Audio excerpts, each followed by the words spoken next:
ഈ ഒരു സിസ്റ്റം അല്ലേ നമ്മൾ അഡാപ്റ്റ് ചെയ്യുന്ന സിസ്റ്റം അല്ലേ, എങ്ങനെയാണ് ഒരു ടീച്ചർ വരും, ടീച്ചർ വന്ന കാര്യങ്ങളൊക്കെ ഇങ്ങനെ കുട്ടിക്ക് പഠിപ്പിച്ചു കൊടുക്കും. എന്നിട്ട് അത് മാത്രമാണ് എന്ത് ചെയ്യുന്നത്, അവര് പഠിച്ചിട്ട് എക്സാം എഴുതുന്നത്. എക്സാം എഴുതി കഴിഞ്ഞാൽ പിന്നെ അത് വിട്ടു. ആക്ച്വലി +2 കഴിഞ്ഞ ആൾക്കാർക്ക് നോക്കുകയാണെങ്കിൽ ഇപ്പൊ എല്ലാ ഫീൽഡിലേക്കും നമുക്ക് ഷോർട്ട് ടേം കോഴ്സസ് ഉണ്ട്. അതായത് സ്കില്ല് കൊടുത്തിട്ട് ജോബിലേക്ക് എത്തിക്കുന്ന കുറെ കോഴ്സസ് ഉണ്ട്. സോ അതിൽ ഏത് കോഴ്സാണ് ഇവർ ചൂസ് ചെയ്യുക? പറഞ്ഞ റോളൊക്കെ ആക്ച്വലി ഒരു +2കാരന്റെ സർട്ടിഫിക്കറ്റ് വെച്ചിട്ട് നമുക്ക് അച്ചീവ് ചെയ്യാൻ പറ്റുന്നതാണ്. ഇത്രയും ആൾക്കാർക്ക് ജോബ് ഇല്ലാത്തൊരവസ്ഥ വരാനുള്ള ഒരു കാരണം ആണെന്ന് പറയപ്പെടുന്നു. സാധാരണ നല്ല തലുള്ള ആൾക്കാരാണ് കമ്പനി തുടങ്ങി, ആൾക്കാരൊക്കെ കമ്പനി തുടങ്ങാണ്. പിന്നെ ബാക്കിയുള്ള ജോബിന്റെ പോലെയല്ല ഇത്, ഫ്രീലാൻസ് നമുക്ക് ഒരുപാട് വർക്ക് എടുക്കാൻ കഴിയും. നമുക്ക് നോക്കുകയാണെങ്കിൽ ഇപ്പോൾ ഒരു ചെറിയ ഒരു ഏരിയ അല്ല ടെക് എന്ന് പറയുന്നത്. ടെക് ഭയങ്കര വാസ്റ്റ് ആയിട്ട് കിടക്കുന്ന ഒരു ഏരിയ ആണ്. അപ്പൊ അതിലേക്ക് ഇപ്പം കറന്റ്ലി അവർക്ക് പോകാൻ സ്യൂട്ടബിൾ ആയിട്ടുള്ള കുറച്ച് റോൾസ്. പിന്നെ ഇപ്പോ ഭയങ്കര മൂവിംഗ് ആയിട്ട് വരുന്ന ഒരു സാധനമാണ്, സ്റ്റുഡൻസ് ചോദിച്ചു വരുന്ന ഒരു സാധനമാണ്. പക്ഷെ പ്രത്യേകിച്ച് അതിനെപ്പറ്റി ഐഡിയ ഒന്നുമില്ല കേട്ടോ. എന്താണ് ഇത് പഠിച്ചാലുള്ള ജോലി കിട്ടാന്നോ അല്ലെങ്കിൽ എന്താണ് ഈ ഫീൽഡ് ഒന്നും ഒരു ഐഡിയ ഇല്ല. പക്ഷെങ്കിൽ ചോദിച്ചു വരുന്ന ഏരിയയാണ് ഡാറ്റാ സയൻസ്. ഡാറ്റാ സയൻസും ഡാറ്റ അനലിറ്റിക്സും. ഏറ്റവും കൂടുതൽ ഡാറ്റാ സയൻസ് ആണ്. എല്ലാവർക്കും വേണ്ട AML. അത് എന്താണെന്ന് വലിയൊരു ഐഡിയ ഇല്ല. പക്ഷെങ്കിൽ ആ ഒരു വേർഡ് എന്ന് പറയുന്നത് ഭയങ്കര ഹൈപ്പ് വരികയാണ് ആ ഒരു വേർഡിന്.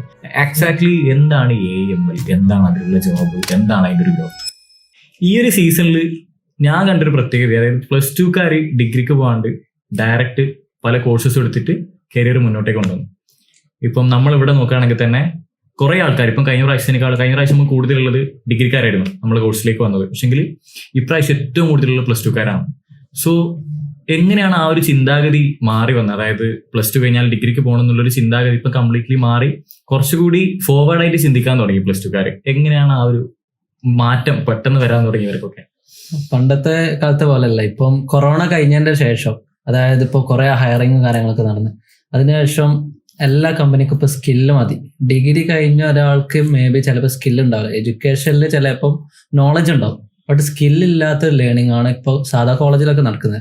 അതേപോലെ തന്നെ ഇപ്പം ഈ ഒരു ഇടയായിട്ട് ഞാൻ ന്യൂസ് ഉണ്ട്, ജോഹോന്റെ CEO പറഞ്ഞൊരു കാര്യമുണ്ട്, ഡിഗ്രി ഇല്ലാത്തവർക്ക്, അതായത് ഒരു ഏത് ജോബ് റോൾക്കും ഇപ്പൊ ഒരു ഡിഗ്രി മാറ്ററിലാണ്, അതായത് സ്കില്ലും പൊട്ടൻഷ്യലാണ് ഏറ്റവും കൂടുതൽ. ഇതേ ഒരു സാധനം എലോൺ മസ്കിന്റെ ഒരു ട്വീറ്റ് ഉണ്ടായിരുന്നു. അതായത് ഓരോ ഫേംസിൽ ഏത് ഫേം ആണെങ്കിലും അതിൽ ഈ ഒരു സർട്ടിഫിക്കറ്റിന്റെ കാര്യം അല്ലെങ്കിൽ ഡിഗ്രി ഗ്രാജുവേഷൻ ഇതിന്റെ ആവശ്യമൊന്നും വരുന്നില്ല. കംപ്ലീറ്റ്ലി സ്കില്ലുള്ള ആൾക്കാർക്ക് അവിടെ ജോബ് ഓപ്പൺ ആണെന്നുള്ളത്. അതിൽ ഏജ് ഒരു മാറ്റർ അല്ല, വേറെ ഒരു കാര്യവും ഒരു മാറ്റർ അല്ല എന്നുള്ള കാര്യം. അഥവാ ഇനി HR ജോബ് ഇപ്പൊ JD-ലൊക്കെ ഉണ്ടാവില്ലേ, JD-ൽ ഇപ്പോൾ ഡിഗ്രി മാറ്റർ അല്ലെങ്കിൽ ഏതെങ്കിലും ഡിഗ്രി സ്പെസിഫൈ ചെയ്തിടുകയാണെങ്കിൽ അത് ഇപ്പോൾ റിമൂവ് ചെയ്യാൻ പറയുന്ന കമ്പനീസ് ഉണ്ട് ഇപ്പോൾ. എന്നിട്ട് സ്കിൽ ബേസ്ഡ് ആണ് ഇപ്പോൾ ഓൾമോസ്റ്റ് കമ്പനീസ് എടുക്കുന്നത്. ഇപ്പം ഞാനിപ്പോൾ ഒരു അഡ്വൈസറാണ്. അപ്പൊ എന്റെ അണ്ടറിൽ തന്നെ ഇപ്പോൾ ഒരുപാട് ഇന്റേൺസ് +2 കഴിഞ്ഞിട്ട് സ്കില്ല് എടുത്തിട്ട് പ്ലേസ്ഡ് ആയി പോയ ആൾക്കാരുണ്ട്. ആൻഡ് അതുപോലെ തന്നെ PG കഴിഞ്ഞിട്ടും BTech കഴിഞ്ഞിട്ടും പിന്നെ സാധാ ഡിഗ്രി കഴിഞ്ഞിട്ടും വന്ന ആൾക്കാരുണ്ട്. സോ അവർ എല്ലാവരും ഒരേ പാക്കേജിലാണ് ഇപ്പോൾ പ്ലേസ്ഡ് ആയി പോകുന്നത്. ഇപ്പം എൻ്റെ ഒരു അഭിപ്രായത്തിൽ ഇപ്പോൾ സ്കില്ലാണ് ഒന്നുകൂടി മാറ്റർ. അത് മാജി പറഞ്ഞൊരു പോയിന്റ് ആണ്. ഇപ്പോ ഈ ഡിഗ്രി കഴിഞ്ഞ ആൾക്കാരും +2 കഴിഞ്ഞ ആൾക്കാരും ഒരേ പാക്കേജിൽ, അതായത് ഒരേ ജോബ് റോളിലേക്കാണ് എത്തുന്നത്. അപ്പൊ ഇപ്പോഴത്തെ കുട്ടികൾ ചിന്തിക്കുന്നുണ്ട്, അവർ അപ്ഡേറ്റഡ് ആണ്, അഡ്വാൻസ്ഡ് ആണ്. അപ്പം പല കാര്യങ്ങളാണ് ചിന്തിക്കുന്നത്. വെറുതെ എന്തിനോ ഡിഗ്രിക്ക് പോണ്, 3 ഇയർ എന്തിനാ വെറുതെ വേസ്റ്റ് ആക്കുന്നത്? അവിടെയും ഒരു സംഭവം ഉണ്ട്. ഇവരാൾക്കൊരു മെന്റാലിറ്റി വന്നിട്ടുണ്ട്, ഡിഗ്രിക്ക് പോകണ്ടെന്നുള്ളൊരു മെന്റാലിറ്റി അവർക്ക് വന്നിട്ടുണ്ട്, കുറച്ചുകൂടി ഫോർവേഡ് ആയിട്ടുണ്ട്. പക്ഷെ എന്നാലും എന്ത് ചൂസ് ചെയ്യണമെന്നോ അല്ലെങ്കിൽ അത് എടുത്തു കഴിഞ്ഞാൽ എന്താണ് ആവുകയെന്നോ ആ ഒരു സംഭവത്തിൽ ഇപ്പം ഒരു ക്ലാരിറ്റി അവർക്കില്ല. എടുക്കണ്ടെന്നുള്ളൊരു മെന്റാലിറ്റി ഉള്ളൂ. ഇത് പ്രോപ്പർ ആയിട്ട് നമുക്ക് തന്നെ അറിയാം. നമ്മളൊക്കെ +2 കഴിഞ്ഞ സമയം നമ്മളൊക്കെ ആ ഒരു ഗ്രൂപ്പിൽ വന്ന ആൾക്കാരാണ്. ഞാനും ഡിഗ്രി കഴിഞ്ഞ് പിന്നെ PG കഴിഞ്ഞ് പിന്നെ അങ്ങനെ വന്ന ആൾക്കാരാണ്. സോ അവർ പ്രോപ്പറായിട്ട് നമുക്ക് കിട്ടാതെ പോയൊരു സാധനം, ഒരു ഗൈഡൻസ് കിട്ടിയില്ല പ്രോപ്പറായിട്ട്. എങ്ങോട്ട് പോകണം, എന്ത് ചൂസ് ചെയ്യണം, അല്ലെങ്കിൽ കരിയർ എവിടെ തുടങ്ങണം, അറ്റ്ലീസ്റ്റ് നമ്മളെ സ്കില്ല് പോലും നമുക്ക് അന്ന് ആ സമയത്ത് ഫൈൻഡ് ചെയ്യാൻ പറ്റില്ല. അതാണ് ഏറ്റവും വലിയൊരു മിസ്റ്റേക്ക്. ഇപ്പൊ ഉള്ള കുട്ടികളെയും ഒരു മിസ്റ്റേക്ക് എന്ന് പറയുന്നത് അത് തന്നെയാണ്, ഇങ്ങോട്ട് പോകണം, ഇങ്ങോട്ട് ചൂസ് ചെയ്യണം എന്നുള്ളത്. അപ്പൊ നമ്മൾ IT-ലേക്ക് വരാൻ വേണ്ടിയിട്ട് നമുക്ക് എന്ത് മതി, ജസ്റ്റ് ഒരു +2 മാത്രം മതി. പിന്നെ വേണ്ടത് സ്കില്ലാണ്. ഞാനൊക്കെ ഡിഗ്രി, അതായത് ഞാൻ +2 കഴിയുമ്പോൾ എന്താണ് ചെയ്യേണ്ടതെന്ന് എനിക്കൊരു അറിവില്ലായിരുന്നു. അന്നത്തെ കാലത്ത് ഞാൻ ഡിഗ്രി എടുക്കുന്നു, പിന്നെ PG എടുക്കുന്നു, അങ്ങനെയാണ് ഞാൻ ഈ ഫീൽഡിൽ കയറുന്നത്. അപ്പോൾ ഞാൻ ഡിഗ്രി കഴിയുമ്പം എനിക്കിപ്പം സാധാ ഇപ്പം പ്രോഗ്രാമിംഗ് പഠിച്ച ആൾക്കാർക്കൊക്കെ അറിയാം. ഇപ്പോൾ സാധാ ഒരു നോളജ്, ഒരു ഫോർ ലൂപ്പോ അല്ലെങ്കിൽ ഒരു ഫംഗ്ഷനോ കൂടി അറിയില്ലേ ഡിഗ്രി കഴിയുമ്പോൾ. കാരണം അത്ര സ്കില്ലില്ലാതെയാണ് നമ്മളൊരു ഡിഗ്രി കഴിയുന്നത്. അപ്പോൾ അത് എന്തുകൊണ്ടാ വെച്ചാലും അതിന്റെ അവിടെ വേറൊരു പ്രശ്നമുണ്ട്. ലൈക്ക് നമ്മളെ ഈ ഒരു സിസ്റ്റം അല്ലേ, നമ്മൾ അഡാപ്റ്റ് ചെയ്യുന്ന സിസ്റ്റം അല്ലേ, എങ്ങനെയാണ് ഒരു ടീച്ചർ വരും, ടീച്ചർ വന്ന കാര്യങ്ങളൊക്കെ ഇങ്ങനെ കുട്ടിക്ക് പഠിപ്പിച്ചു കൊടുക്കും.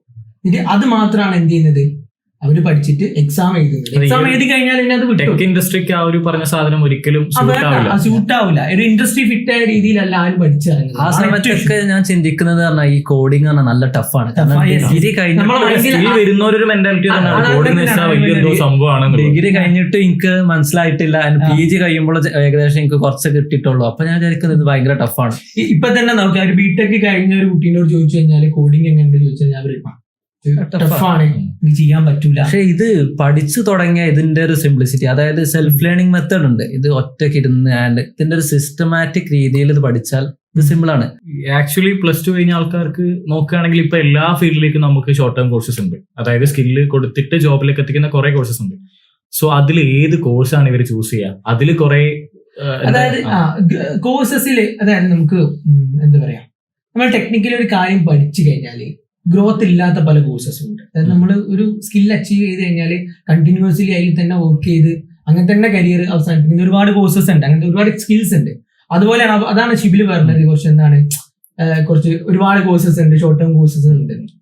ബട്ട് നമ്മൾ ടെക്കിന്റെ കാര്യം എടുക്കാൻ ഒരിക്കലും അങ്ങനെയല്ല. നമുക്ക് ഗ്രോ ചെയ്ത് കഴിഞ്ഞാൽ അതിനപ്പുറത്തേക്ക് ഇങ്ങനെ ഗ്രോ ചെയ്ത് പോയിക്കൊണ്ടേയിരിക്കാൻ പറ്റും. മേ ബി നമ്മള് ഇന്ന് ചിലപ്പോൾ മേളിലായിരിക്കും പ്ലേസ്ഡ് ആവുന്നത്, അല്ലെങ്കിൽ ആകുന്നത്. പിന്നെ ബട്ട് നമ്മളവിടെ കമ്പനി പറയുന്നു ഗോലാങ്ങിൽ വർക്ക് ചെയ്യണം എന്ന് പറയുന്നു. പിന്നെ കുറച്ച് കഴിഞ്ഞ് ഡെവോപ്സ്, പിന്നെ project manager, team lead, CTO, CEO, അങ്ങനെ ആ ഒരു ലെവലിൽ വരെ എത്തുന്ന റോളാണ് നമുക്ക് ജസ്റ്റ്.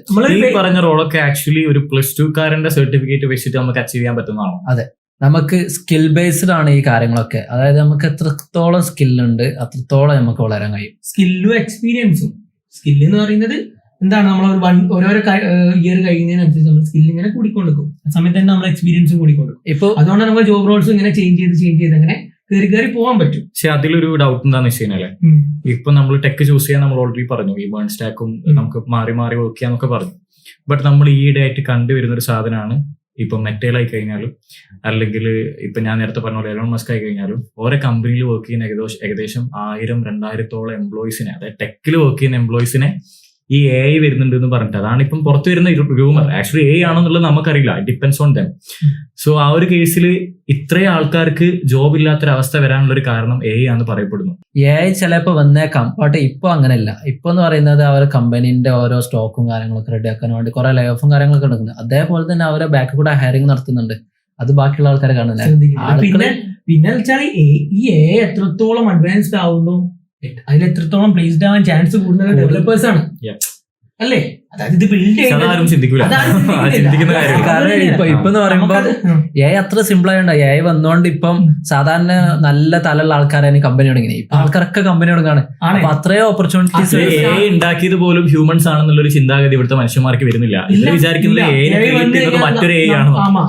നമ്മളെ ജോബ് മൊത്തം പോകുമ്പോൾ എല്ലാം റീപ്ലേസ് ആവും. നമുക്ക് ഇനി ഉണ്ടാവില്ല, കരിയർ ഉണ്ടാവില്ല. നമുക്കൊരു പുതിയ കാര്യം സൊസൈറ്റിയിൽ പുതിയൊരു കാര്യം ഇംപ്ലിമെന്റ് ചെയ്യുന്ന സമയത്ത് ഓപ്പർച്യൂണിറ്റീസ് ആക്ച്വലി കൂടുകയാണ് ചെയ്യുക. ഓക്കെ, അതാരും വെക്കുന്നില്ല. പിന്നെ അതുപോലെ തന്നെ വലിയ വലിയ കമ്പനീസിൽ കുറെ ആൾക്കാരെ ലേ ഓഫ് ചെയ്തെന്ന് പറഞ്ഞല്ലോ. അപ്പൊ ഈ ലേ ഓഫ് ചെയ്ത ആളുകൾക്ക് ഇത്രത്തോളം വർഷം എക്സ്പീരിയൻസ് ഉണ്ട്. അവർക്ക് എന്ത് ചെയ്യാൻ പറ്റും? വേറെ കമ്പനിയിൽ പോയി ജോയിൻ ചെയ്യാൻ പറ്റും. ഇതിനെക്കാളും കൂടുതൽ സാലറിയിൽ അവർ വർക്ക് ചെയ്യുന്നുണ്ട്. അതും ആരും എന്ത് ചെയ്യുന്നില്ല, പബ്ലിഷ്. പിന്നെ ഈ ChatGPT നമ്മളിപ്പോ പല ആൾക്കാരും ഡെയിലി യൂസ് ചെയ്യുന്ന ChatGPT ആണ്. അതിനടിയിൽ തന്നെ എഴുതി വെച്ചിട്ടുണ്ട് ChatGPT ക്യാൻ മേക്ക് മിസ്റ്റേക്സ്. പക്ഷെ അത് പല ആൾക്കാരുടെ തലയിലും അത് പോകുന്നില്ല. അല്ല, അത് പോകുന്നില്ല. നമുക്ക് ഇതെന്തോ അൾട്ടിമേറ്റ് ആണ്, ഇത് നമ്മളെ റീപ്ലേസ് ചെയ്യും, പിന്നെ നമുക്ക് ജോബ് ഇല്ല, അല്ലെങ്കിൽ നമുക്ക് കരിയർ ഇല്ല. ആ രീതിയിലാണ് നമുക്ക് പുറത്ത് പബ്ലിക്കിൽ ആ ഒരു ഇതാണുള്ളത്. ഇനി അഥവാ AI വന്ന ചില ജോബ് റോൾ പോവാം, ബട്ട് അതിലും കൂടുതൽ ജോബ് റോൾസ് വരുന്നുണ്ട്. ഇപ്പം അതായത് ഫങ്ഷണൽ സോഫ്റ്റ്വെയർ എഞ്ചിനീയർ പറഞ്ഞ ജോബ് റോൾ വരുന്നുണ്ട്. അതായത് ബിൽഡർ പ്ലസ് ഡെവലപ്പിംഗ്. അതായത് എത്രത്തോളം നമുക്ക് ലോജിക്കൽ, അത് soft skill, logical, problem solving skill, ഈ സ്കില്ലൊക്കെ അപ്ഡേറ്റ് ചെയ്താൽ നമുക്ക് മാർക്കറ്റിൽ എത്ര കാലം വാല്യൂ ഉണ്ടാവും. അല്ല, വേറെ ജോബ് വന്നിട്ട് പ്രോംപ്റ്റ് എഞ്ചിനീയറിംഗ്. ഇപ്പൊ നമ്മൾ ഇന്ത്യയിൽ എടുത്തു കഴിഞ്ഞാൽ ഇഷ്ടംപോലെ അതായത് പുതിയൊരു ടെക്നോളജി വന്നു കഴിഞ്ഞാൽ അതിന്റേതായ കുറച്ച് ഓപ്പർച്യൂണിറ്റീസ് പിന്നെയും വരും. പിന്നെ ഇപ്പം AI വന്ന് വിചാരിച്ചപ്പോ എല്ലാ കമ്പനിയും AI യൂസ് ചെയ്ത് തുടങ്ങില്ല. AI മേ ബി ചിലപ്പോൾ കോഡിങ്ങിന് യൂസ് ചെയ്യുന്നുണ്ടാവും, പക്ക ഓട്ടോമേഷനും കാര്യങ്ങളായി തുടങ്ങില്ല. കാരണം അവർക്ക് തന്നെ ട്രസ്റ്റ് ഇല്ല. കാരണം AI ഡാറ്റാബേസും കാര്യങ്ങളൊക്കെ ഉള്ള കമ്പനീസ് ആണ്. എല്ലാ ഡാറ്റാബേസും നമുക്ക് AI ഇട്ട് കൊടുക്കാൻ പറ്റില്ലല്ലോ, കാരണം അത് ലീക്ക് ആവില്ലേ. അതേപോലെ തന്നെ അവര് അങ്ങനെ ചെയ്യുന്നില്ല. അവര് കൂടുതലും AI ഡിപ്പെൻഡ് ചെയ്യാതെ തന്നെയാണ് ഇപ്പോഴും കമ്പനീസ് ആൾക്കാർ വർക്ക് ചെയ്യിപ്പിക്കുന്നത്. AI യൂസ് ചെയ്യുന്നില്ല എന്നല്ല, കോഡിങ്ങിന് കാര്യങ്ങൾ യൂസ് ചെയ്യുന്നുണ്ട്. ഇപ്പോൾ ഡാറ്റാബേസ് മേഖലയൊക്കെ വരുമ്പോൾ ചിലപ്പോൾ അങ്ങനെ യൂസ് ചെയ്യുന്നില്ല. എടാ ഞാനൊരു ക്വസ്റ്റ്യൻ ചോദിക്കട്ടെ, ഈ ഗൂഗിളിൽ നിന്നും മെറ്റൊക്കെ ഇറക്കി വിടുന്ന എംപ്ലോയീസ് ഉണ്ടല്ലോ, ഒരു നെക്സ്റ്റ് ഫേസ് എന്താണെന്ന് അറിയാൻ ചിന്തിച്ചിട്ടുണ്ടോ? വിശ്വം എന്ന് പറയാം, എന്റെ ഒരു ഇതില് നമുക്കറിയാം നമ്മൾ ഡെവലപ്പേഴ്സ് ആണ്. നെക്സ്റ്റ് ഫേസ് എന്താന്ന് വെച്ച് കഴിഞ്ഞാൽ തീർച്ചയായിട്ടും നമുക്ക് ജോബ് ഇല്ലാതെ നമുക്ക് സർവൈവ് ചെയ്യാന്നുള്ളത് പോസിബിൾ അല്ല. തീർച്ചയായിട്ടും അവർ വേറെ കമ്പനീസിൽ എന്തായാലും ജോബ് നോക്കും. നല്ലൊരു പാക്കേജിൽ അവർ ജോബ് നോക്കും. ഇനിയിപ്പോ അതല്ലെങ്കിൽ അത്രയും ഇയർ എക്സ്പീരിയൻസ് ആയിട്ടുള്ള ഒരാളാണെങ്കിൽ തീർച്ചയായിട്ടും ഗൂഗിളിൽ വർക്ക് ചെയ്ത ഒരു ഡെവലപ്പർ ആണെന്ന് വിചാരിച്ചു. സപ്പോസ് ഗൂഗിൾ വർക്ക് ചെയ്യുന്ന ഒരു ഡെവലപ്പർ ജോബ് ഇല്ലാണ്ട് നിൽക്കുകയാണ്, എത്ര കമ്പനി അവർ അപ്രോച്ച് ചെയ്യും? എത്ര കമ്പനീസ്, എത്ര ഓഫേഴ്സ് അവർക്ക് കിട്ടും? ഇതൊന്നും അതായത് ഓഡിയൻസിനെ സംബന്ധിച്ചിട്ട് പണി പോയി കഴിഞ്ഞാൽ പിന്നെ ഒരു വീട്ടിലിരിക്കുന്ന ഒരു വിഷ്വലൈസേഷനിലേക്കാണ് പല ആൾക്കാരും പോവുക. ഒരു വീട്ടിൽ പണിയില്ലാണ്ടിരിക്കുന്ന ഒരു വിഷ്വലൈസേഷൻ. പക്ഷേ ഓർക്ക് വരാൻ പോകുന്ന ഓപ്പർച്യൂണിറ്റീസ് എന്ന് പറയുന്നത് ഭയങ്കര വാസ്റ്റാണ്. പിന്നെ ബാക്കിയുള്ള ജോബിന്റെ പോലെയല്ല ഇത്. ഫ്രീലാൻസ് നമുക്ക് ഒരുപാട് വർക്ക് എടുക്കാൻ കഴിയും. സാധാരണ ഇത് ഗിഗ് എക്കണോമി പോലെയാണ്. അതായത് സാധാ സ്വിഗ്ഗി ആൻഡ് സൊമാറ്റോ ആൾക്കാരൊക്കെ യൂസ് ചെയ്യുന്ന നമുക്ക് വേണമെങ്കിൽ ജോബ് എടുക്കാം, വേണമെങ്കിൽ പ്രൊജക്ട് എടുക്കാം, അങ്ങനെ വർക്ക് ചെയ്യുന്ന ഈ ഒരു കൾച്ചർ നമുക്ക് ഈ കൊറോണയ്ക്ക് ശേഷമാണ് ഇങ്ങനെ ഒരു കൾച്ചർ ആക്ച്വലി ബിൽഡ് ചെയ്യാൻ വന്നത്. കൊറോണയ്ക്ക് ശേഷമാണ് വീട്ടിൽ നിന്ന് റിമോട്ട് ആയിട്ട് വർക്ക് ചെയ്യാം, ഇങ്ങനെ കമ്മ്യൂണിറ്റി ബിൽഡ് ചെയ്യാം, അത് ത്രൂ വർക്ക് ചെയ്യാം. ഇപ്പൊ ഗിറ്റബ് ഒക്കെ ആണെങ്കിൽ ഗിറ്റബിലൊക്കെ നമുക്ക് കോൺട്രിബ്യൂട്ട് ചെയ്യാം, കൊളാബ് ചെയ്ത് വർക്ക് ചെയ്യാം. ഒരുപാട് ഡെവലപ്പേഴ്സ് എവിടെയുള്ള ആൾക്കാരാണ് പ്രൊഡക്റ്റ് ബിൽഡ് ചെയ്യുന്ന ആൾക്കാർ. ഇപ്പൊ ഈ ഡെവലപ്പേഴ്സ് ആയിട്ട് നിൽക്കുന്ന ആൾക്കാർ പിന്നെ അവർ സ്റ്റാർട്ടപ്പിലേക്ക് വരും, പിന്നെ ബാക്കിയുള്ള ഡെവലപ്പേഴ്സ് ഓപ്പർച്യൂണിറ്റീസ് കൂടാണ് ചെയ്യുന്നത്. വലിയ വലിയ കമ്പനി കയറുന്നു, വലിയ വലിയ കമ്പനി കയറിയിട്ട് അവർ സ്വന്തമായിട്ട് പ്രൊഡക്റ്റ് ചെയ്യുന്നു, ഷിപ്പ് ചെയ്യുന്നു. ബാക്ക് കൂടെ ഈ ഒരു കമ്പനി ഉണ്ടാവും, സ്വന്തം കമ്പനി അവിടെ ഉണ്ടാവും. അങ്ങനെ ഈ പ്രൊഡക്റ്റിന്റെ കേസ് പറയുകയാണെങ്കിൽ നമുക്ക് എത്ര എക്സാമ്പിൾ ഉണ്ട്? ഊബർ എടുത്ത് നോക്കാം, ഓയോ എടുത്ത് നോക്കാം, സ്വിഗ്ഗി, സൊമാറ്റോ, ഇതൊക്കെ ഡെവലപ്പേഴ്സ് സ്റ്റാർട്ട് ചെയ്ത സ്റ്റാർട്ടപ്പുകളാണെങ്കിൽ കൂടുതലും. സ്വിഗ്ഗിക്കൊന്നും സ്വന്തമായിട്ട് അവരുടെ കിച്ചൺ പോലും ഇല്ല. ഒരു കമ്പനി ഇത്രയും ഫുഡ് പ്രോഡക്ട്സ് ഒരു സെല്ല് ചെയ്യും. 10 കൊല്ലം മുന്നേ നോക്കുമ്പോൾ സ്വിഗ്ഗി അല്ലെങ്കിൽ സൊമാറ്റോ ഒന്നും ഇല്ല. അതേപോലെ തന്നെ ഇനിയും 10 കൊല്ലം മുന്നോട്ട് പോകുമ്പോൾ ഒരുപാട് ആപ്പുകളും ഓരോ കാര്യങ്ങളും വരും. അപ്പൊ അവർക്കൊക്കെ ജോബ് ഓപ്പർച്യൂണിറ്റി കൂടുതലാണ് ഇതിൽ കിട്ടുക. സോ ഇത്രയും നല്ലൊരു ഏരിയ ആണ് ഈ ടെക് ഫീൽഡ് എന്നുള്ളത് ഈ +2-കാരിലേക്ക് അതങ്ങോട്ട് എത്തുന്നില്ല. ഇപ്പൊ ഫസ്റ്റ് മാജി പറഞ്ഞ പോലെ തന്നെ ഇതെന്തോ വലിയൊരു സംഭവമാണ്. ടെക് പ്രോഗ്രാം എന്ന് പറയുന്നത് എന്തോ വലിയ എടുക്കാൻ പറ്റാത്ത എന്തോ ഒരു ഏരിയ ആണ്. പക്ഷെ ഇത് പഠിച്ചു കഴിയുമ്പോഴാണ് ഇത് സിമ്പിൾ ആണെന്ന് അറിയുന്നത്. നമ്മുടെ അവിടെ തന്നെ ഒരുപാട് +2-കാർ 50,000 പ്ലേസ് ആയ +2-കാരുണ്ട്. ഡിഗ്രി കഴിഞ്ഞ് ഡിഗ്രി PG കഴിഞ്ഞ് ഞാൻ പറയുകയാണെന്നുണ്ടെങ്കിൽ ഇപ്പൊ സാധാ ഡിഗ്രി എടുക്കണങ്ങാട്ടി നല്ലത് സ്കിൽ+ ഡിഗ്രി എടുക്കുന്നത് നല്ലത്. കാരണം ഡിഗ്രി കഴിയുമ്പോൾ നമ്മൾ എന്തായാലും പിന്നെ സ്കില്ലില്ലെങ്കിൽ, കാരണം കേരളത്തിൽ ഇത്രയും ആൾക്കാർ വിദ്യാഭ്യാസം എടുത്തോണ്ട് ഇറങ്ങാണ്. ആ ടൈമില് ഇത്ര പിന്നെയും സ്കില്ലില്ലാതെ ഒരു യൂണീക്നെസ് ഇല്ലാതെ ഒരാൾക്ക് എങ്ങനെ ജോലി കിട്ടും? കാരണം എട്ടപ്പോ എൽ പി യു അറിയില്ല നിങ്ങൾക്ക്? പഞ്ചാബുള്ള ലവ്ലിയിൽ 8000 മുതൽ ഒരു ബാച്ചിൽ തന്നെ 8000 CS ഗ്രാജുവേറ്റ് പഠിച്ചിറങ്ങി. അതുപോലെ തന്നെ ഇവിടെ KTU ഉണ്ട്, പിന്നെ ഒരുപാട് BCA, MCA, BTech, MTech, അത്രത്തോളം കമ്പ്യൂട്ടർ സയൻസ് ഉണ്ട്. പക്ഷെ ഇവിടെ ഉള്ള പാരന്റ്സിന്റെ ഒരു ചിന്താഗതി എന്തായാലും ഈ ഡിസ്റ്റന്റ് ഡിഗ്രി എന്ന് പറയുന്നത് എന്തോ ഒരു സെക്കൻഡ് ക്ലാസ് ആണെന്നുള്ളൊരു ചിന്താഗതി ഉണ്ട്. കാരണം അത് പഠിച്ചിട്ട് കാര്യമില്ല, അങ്ങനെ ഡിഗ്രി അച്ചീവ് ചെയ്തിട്ട് കാര്യമില്ല എന്നുള്ളൊരു മെന്റാലിറ്റി കമ്പനീസിന്റെ. ഇപ്പൊ ഞാൻ പറഞ്ഞില്ലേ, ഇപ്പൊ ജോഹന്റെ CEO പറഞ്ഞ പോലെ ഇപ്പൊ എല്ലാ കമ്പനീസിനും അതിന്റെ ഇത് മാറി തുടങ്ങി. അതായത് നമ്മൾ പണ്ടാണെങ്കിൽ നമുക്ക് ചിലപ്പോൾ ഡിഗ്രി വേണേന്, ഇപ്പം നമ്മളെ CEOമാരുടെയും എല്ലാ കമ്പനീന്റെയും ചിന്താഗതി മാറിയപ്പം നമ്മളും ചിന്താഗതി മാറ്റണം. അതാണ് എന്റെ അഭിപ്രായം. അതായത് സ്കിൽ എടുക്കുക, പിന്നെ ഡിഗ്രി എടുക്കുക, ജോലിക്ക് കയറുക. അല്ലാതെ ഡിഗ്രിക്ക് കയറിയിട്ട് പിന്നെ നമ്മൾ വീണ്ടും സ്കിൽ പഠിക്കാൻ വീണ്ടും 1 കൊല്ലം അല്ലെങ്കിൽ 2 കൊല്ലം വേസ്റ്റ് ചെയ്യാം. ഡിഗ്രി നമ്മൾ ഡയറക്റ്റ് എടുക്കുമ്പോൾ 3 കൊല്ലം ഓൾറെഡി വേസ്റ്റ് ആയി. നമുക്കൊന്നും മാജി പറഞ്ഞ പോലെ ഒന്നും നമുക്ക് റിട്ടേൺ ചെയ്യുന്നില്ല. ആക്ച്വലി ഇല്ല, വെറുതെ ഡിഗ്രിക്ക് പോയി 3 ഇയർ വേസ്റ്റ് ആയി. അതിന് പകരം ആദ്യം നമ്മൾ എന്ത് ചെയ്യുക? സ്കില്ല് പഠിക്കുക. സ്കില്ല് പഠിച്ചിട്ട് നമ്മളൊരു ജോബിലേക്ക് എത്തുക. അതിനുശേഷം ഡിസ്റ്റന്റ് ആയിട്ട് ഡിഗ്രി എടുത്താൽ നമുക്ക് എങ്ങനെയാണ് ഈ സ്കിൽ അച്ചീവ് ചെയ്യാൻ പറ്റുക? ആ ഒരു +2 കഴിഞ്ഞിട്ട് ഈ ഒരു ടെക് ഫീൽഡ് ചൂസ് ചെയ്യാൻ പോകുന്ന ആള് എങ്ങനെയായിരിക്കണം ആ ഒരു ടെക്കിനെ അപ്രോച്ച് ചെയ്യേണ്ടത്? ആ ഒരു ലേണിംഗ് ഫേസ് അല്ലെങ്കിൽ ലേണിംഗ് റോഡ് മാപ്പ് എങ്ങനെയാണ് ക്രിയേറ്റ് ചെയ്യാൻ പറ്റുക? അതായത് ഇത് സാധാ രീതിക്ക് പഠിച്ച ചിലപ്പോൾ, അതായത് നമ്മൾ സ്കൂളിൽ പഠിക്കണ മാതിരിയോ കോളേജിലോ പഠിക്കണ മാതിരിയോ നമുക്ക് ഇത് പഠിച്ച ചിലപ്പോൾ തല കയറണം അല്ലെങ്കിൽ മനസ്സിലാവണോ അല്ലെങ്കിൽ പ്രാക്ടിക്കലായിട്ട് കിട്ടണമെന്നില്ല. ഇത് പഠിക്കണമെങ്കിൽ വളരെ നമ്മൾ ഒരു സിസ്റ്റമാറ്റിക് രീതി, ഇപ്പം പലരും ഇപ്പോൾ ഡിസിപ്ലിൻ, ഇപ്പം ഓരോരുത്തരും ഡിസിപ്ലിൻ ഉണ്ടായാലേ പഠിക്കുള്ളൂ. എൻ്റെ അഭിപ്രായത്തിൽ ഡിസിപ്ലിൻ അല്ല വേണ്ടത്, ഇതിനൊരു സിസ്റ്റമാണ് വേണ്ടത്. നമ്മൾ രാവിലെ എത്ര മണി മുതൽ ഇത്ര മണി, ഇപ്പം നീറ്റിനൊക്കെ റിപ്പീറ്റ് ചെയ്യുന്ന ആൾക്കാരില്ലേ, അതേപോലെ കുറച്ച് നീറ്റിന് റിപ്പീറ്റ് ചെയ്യുന്ന ഒരാളെ ഒരു 100% ഇടുന്നുണ്ടെങ്കിൽ നമ്മളൊരു കോഡിങ് പഠിക്കണമെങ്കിൽ ഒരു 50% അല്ലെങ്കിൽ 70% ഔട്ട്പുട്ട് ഇൻപുട്ട് ഇട്ടാൽ അപ്പൊ നമുക്ക് നല്ലൊരു ഡെവലപ്പർ ആവാൻ കഴിയും. ഓക്കെ, ഏതൊക്കെ ഫീൽഡ് ഇപ്പോൾ അവർക്ക് ടെക് ഒരു ചൂസ് ചെയ്ത്, പക്ഷെ ടെക് എന്ന് വെച്ച് കഴിഞ്ഞാൽ നമുക്ക് നോക്കുകയാണെങ്കിൽ ഇപ്പോൾ ഒരു ചെറിയ ഒരു ഏരിയ അല്ല ടെക് എന്ന് പറയുന്നത്. ടെക് ഭയങ്കര വാസ്റ്റ് ആയിട്ട് കിടക്കുന്ന ഒരു ഏരിയ ആണ്. അപ്പൊ അതിലേക്ക് ഇപ്പം കറന്റ് അവർക്ക് പോകാൻ സ്യൂട്ടബിൾ ആയിട്ടുള്ള കുറച്ച് റോൾസ് സോ ചോദിക്കുകയാണ്. ഏതപ്പോ മാജി പറയാം. ഫ്രഷർ ആയിട്ട് കയറാന്നുണ്ടെങ്കിൽ, അതായത് നമുക്ക് പെട്ടെന്ന് ഒരു ജോബിലേക്ക് കയറുന്നുണ്ടെങ്കിൽ നമുക്ക് ഏറ്റവും ചൂസ് ചെയ്യുന്ന ഒരു മേഖലയാണ് web developer and mobile app developers കാര്യങ്ങളൊക്കെ. അതിൽ പഠിക്കുകയാണെന്നുണ്ടെങ്കിൽ നമ്മളൊരു +2 കഴിഞ്ഞ് വരുന്ന ഒരാൾക്കാണെന്നുണ്ടെങ്കിൽ ഫസ്റ്റ് നമ്മളൊരു ഫ്രണ്ട് എൻഡ് ഏരിയ ആണ് ഞാൻ ഒന്നുകൂടി പ്രിഫർ ചെയ്യുക. അതായത് HTML, CSS, JavaScript. അത് നല്ല തറായിട്ട് നന്നായിട്ട് നോക്കി കഴിഞ്ഞാൽ ബേസ്, അതായത് ഫൗണ്ടേഷൻ അല്ലെങ്കിൽ നമുക്ക് പരിപാടി എടുക്കില്ല. ഫൗണ്ടേഷൻ നന്നായിട്ട് സെറ്റാക്കിയിട്ട് JavaScript ഒക്കെ നന്നായിട്ട് സെറ്റാക്കിയിട്ട് പിന്നെ നമുക്ക് ഇഷ്ടപ്പെട്ട റിയാക്ട് ഉണ്ട്, ആംഗ്ലർ ഉണ്ട്, Vue.js ഉണ്ട്, അതിലേതെങ്കിലും ഒന്നെടുത്തിട്ട് ഫ്രണ്ട് എൻഡ് സെറ്റാക്കുക. സോ ഇത് ഞാൻ പറയുന്നത് അതായത് ഈ പ്രാക്ടിക്കൽ ആയിട്ടുള്ള ലേണിംഗ് ആണോ, അതായത് നമുക്ക് ഇതുകൊണ്ട് പ്രൊജക്ട് ചെയ്യണ ലേണിംഗ് ആണോ? ഈ +2 ഒരു ഐഡിയ ഇല്ലാത്ത ഒരാൾക്ക് ആ ഒരു ബേസ് ഉണ്ടാക്കി എടുക്കല് ആ ഒരു റിസ്ക് ഫാക്ടർ എത്രത്തോളം ഉണ്ട്? അത് പോസിബിൾ ആണ്. അത് റിസ്ക് ഫാക്ടർ എന്ന് പറഞ്ഞാൽ ഒന്നുമില്ല. നമ്മൾ ഒരു വലിയ ടാസ്കിനെ അപ്രോച്ച് ചെയ്യാത്തത് കൊണ്ടാണ് നമുക്ക് റിസ്ക് ആയിട്ട് തോന്നുന്നത്. നമ്മൾ മെല്ലെ ലേൺ ചെയ്ത് തുടങ്ങുന്ന സമയത്ത് സിമ്പിൾ ആണ്. ഇപ്പൊ മാജി പറഞ്ഞ പോലെ ഫ്രണ്ട് എൻഡ് പഠിക്കുകയാണെങ്കിൽ സിമ്പിൾ ആണ്. ബേസിക് HTML സ്റ്റാർട്ട് ചെയ്യും. HTML CSS ആർക്ക് വേണമെങ്കിലും പഠിക്കാം. നമ്മൾ കുറച്ചൊന്ന് ഒരു സിസ്റ്റമാറ്റിക് ആയിട്ട് എഫേർട്ട് ഇടുകയാണെങ്കിൽ ഏതൊരാൾക്കും പഠിച്ചെടുക്കാൻ പറ്റും നമ്മൾ HTML CSS. അപ്പൊ തന്നെ നമുക്കൊരു കോൺഫിഡൻസ് വരും. നമ്മൾ ചെറിയ ചെറിയ കാര്യങ്ങളൊക്കെ സ്വന്തമായിട്ട് ബിൽഡ് ചെയ്യുന്ന സമയത്ത് നമുക്ക് കോൺഫിഡൻസ് വരും. അതിനുശേഷം പിന്നെ ഏതെങ്കിലും ഒരു പ്രോഗ്രാമിംഗ് ലാംഗ്വേജ് ചൂസ് ചെയ്യും. JavaScript അല്ലെങ്കിൽ വേറെ ഏതെങ്കിലും ഒരു പ്രോഗ്രാമിംഗ് ലാംഗ്വേജ് ചൂസ് ചെയ്തിട്ട് പിന്നെ അത് പഠിച്ചു തുടങ്ങുന്ന സമയത്ത് നമുക്ക് ഓരോ ഫംഗ്ഷനാലിറ്റീസ് അങ്ങനെ ബിൽഡ് ചെയ്യാൻ സ്റ്റാർട്ട് ചെയ്യും. അപ്പൊ ആ രീതിയിൽ ഇങ്ങനെ സ്റ്റെപ്പ് ബൈ സ്റ്റെപ്പ് ആയിട്ട് പ്രോപ്പർ സിസ്റ്റം ഫോളോ ചെയ്തിട്ട് പഠിച്ചു തുടങ്ങി ആർക്കും പഠിച്ചെടുക്കാൻ പറ്റും. ഇപ്പൊ +2 ആണെങ്കിലും ഈവൻ ഡിഗ്രി കഴിഞ്ഞ ആൾക്കാരാണെങ്കിലും ഇനിയിപ്പം ഇതൊന്നുമില്ല, വേറെ ഏതെങ്കിലും ഒരു ഫീൽഡിൽ മാറി വരുന്ന ഒരാളാണെന്ന് വിചാരിച്ചോ, ആ ആൾക്കാണെങ്കിലും ഇത് ഈസി ആയിട്ട് പഠിച്ചെടുക്കാൻ പറ്റും എന്നുള്ളതാണ് ഇതിന്റെ റിയാലിറ്റി. അപ്പൊ ടെക് ഒരു കരിയർ സ്റ്റാർട്ട് ചെയ്യാൻ എന്തുകൊണ്ട് ബെറ്റർ പറയുന്നത് ഇപ്പൊ വെബ് ഡെവലപ്മെന്റ്, ആപ്പ് ഡെവലപ്മെന്റ് രണ്ടെണ്ണമാണ് പറയുന്നത്. പിന്നെ ഇപ്പോ ഭയങ്കര ബൂമിംഗ് ആയിട്ട് വരുന്ന ഒരു സാധനമാണ്, സ്റ്റുഡൻസ് ചോദിച്ചു വരുന്ന ഒരു സാധനമാണ്. പക്ഷെങ്കിൽ പ്രത്യേകിച്ച് അതിനെപ്പറ്റി ഐഡിയ ഒന്നുമില്ല കേട്ടോ. എന്താണ് ഇത് പഠിച്ചാലുള്ള ജോലി കിട്ടാന്നോ അല്ലെങ്കിൽ എന്താണ് ഈ ഫീൽഡിൽ ഒന്നും ഒരു ഐഡിയ ഇല്ല. പക്ഷെങ്കിൽ ചോദിച്ചു വരുന്ന ഒരു ഏരിയയാണ് ഡാറ്റാ സയൻസും ഡാറ്റ അനലിറ്റിക്സും. ഏറ്റവും കൂടുതൽ ഡാറ്റാ സയൻസ് ആണ്. ഡാറ്റാ സയൻസിനെ കുറിച്ച് പറയുകയാണെങ്കിൽ ഡാറ്റാ സയൻസ് പറയുമ്പോൾ നമ്മളെ വെബ് ഡെവലപ്മെന്റ് അതില്ല, കുറച്ചുകൂടി ടഫാണ്, കുറച്ച് ലാർജ് ഏരിയ ആണ് പഠിക്കാനും കാര്യങ്ങളൊക്കെ. അപ്പം അതിന്റെ ഓപ്പർച്യൂണിറ്റീസും വളരെ കുറവാണ്. ഇപ്പൊ ഞാൻ ഒരു കമ്പനി ഉണ്ട്, ആ കമ്പനിയിൽ ഒരു 10 ഡെവലപ്പർ ഉണ്ടെങ്കിൽ മേ ബി അവിടെ ഒരു ഡാറ്റാ സയൻസ് ഉണ്ടാവുള്ളൂ. അതുപോലെ ഒരു റേഷ്യോ വെച്ച് നോക്കുമ്പോൾ 100 ഡെവലപ്പർ ഉണ്ടെങ്കിൽ 10 ഡാറ്റാ സയൻസോ അല്ലെങ്കിൽ ഡാറ്റ അനലിറ്റിക്സ് 2-3 ഡെവലപ്പേഴ്സിന്റെ അത്ര ഒരു ഓപ്പണിംഗ്സോ അല്ലെങ്കിൽ ഓപ്പർച്യൂണിറ്റീസ് കുറവായിരിക്കും ലൈക്ക് ഡെവലപ്പേഴ്സിനെ കമ്പയർ ചെയ്യുന്ന സമയത്ത്. പിന്നെ അതുപോലെ തന്നെ നല്ല നോളജും പിന്നെ എക്സ്പീരിയൻസും വേണ്ടിയ ഒരു ജോബ് റോൾ ആണ് ആക്ച്വലി ഡാറ്റാ സയൻസ് എന്ന് പറയുന്നത്.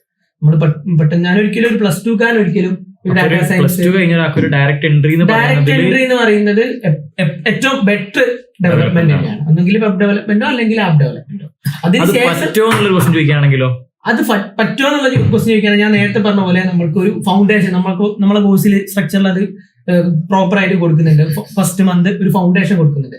ആർക്കും ഇത് പഠിച്ച് റെഡി ആവോ അല്ലെങ്കിൽ ഇല്ലേ അല്ലെങ്കിൽ എന്തെങ്കിലും ബിൽഡ് ചെയ്യാൻ പറ്റുമോ എന്നൊക്കെ അറിയാൻ വേണ്ടിയിട്ടാണ് ഫൗണ്ടേഷൻ. അതായത് HTML, CSS, JavaScriptന്റെ ഒരു കോഡിംഗ് ഉണ്ട്. അതായത് നമ്മൾ ഫസ്റ്റ് ചെറിയ പ്രൊജക്ട് ചെയ്യും, അതിന് കോഡിംഗ് ഉണ്ടാവും, അതൊക്കെ സെൽഫ് ലേണിംഗ് സെറ്റ് ആവും എന്നുള്ളൊക്കെ നമുക്ക് ചെയ്യാനുള്ള ഒരു ടെസ്റ്റിംഗ് ആയിട്ടുണ്ടാവും. ഓക്കെ, അപ്പൊ അത് കഴിഞ്ഞ് ആ ഫൗണ്ടേഷൻ കഴിഞ്ഞാൽ നമുക്ക് അറിയാൻ പറ്റും ഷിബിലി പറഞ്ഞ പോലെ നമുക്കിത് പറ്റുമോ ഇല്ലേ എന്നുള്ള കാര്യം.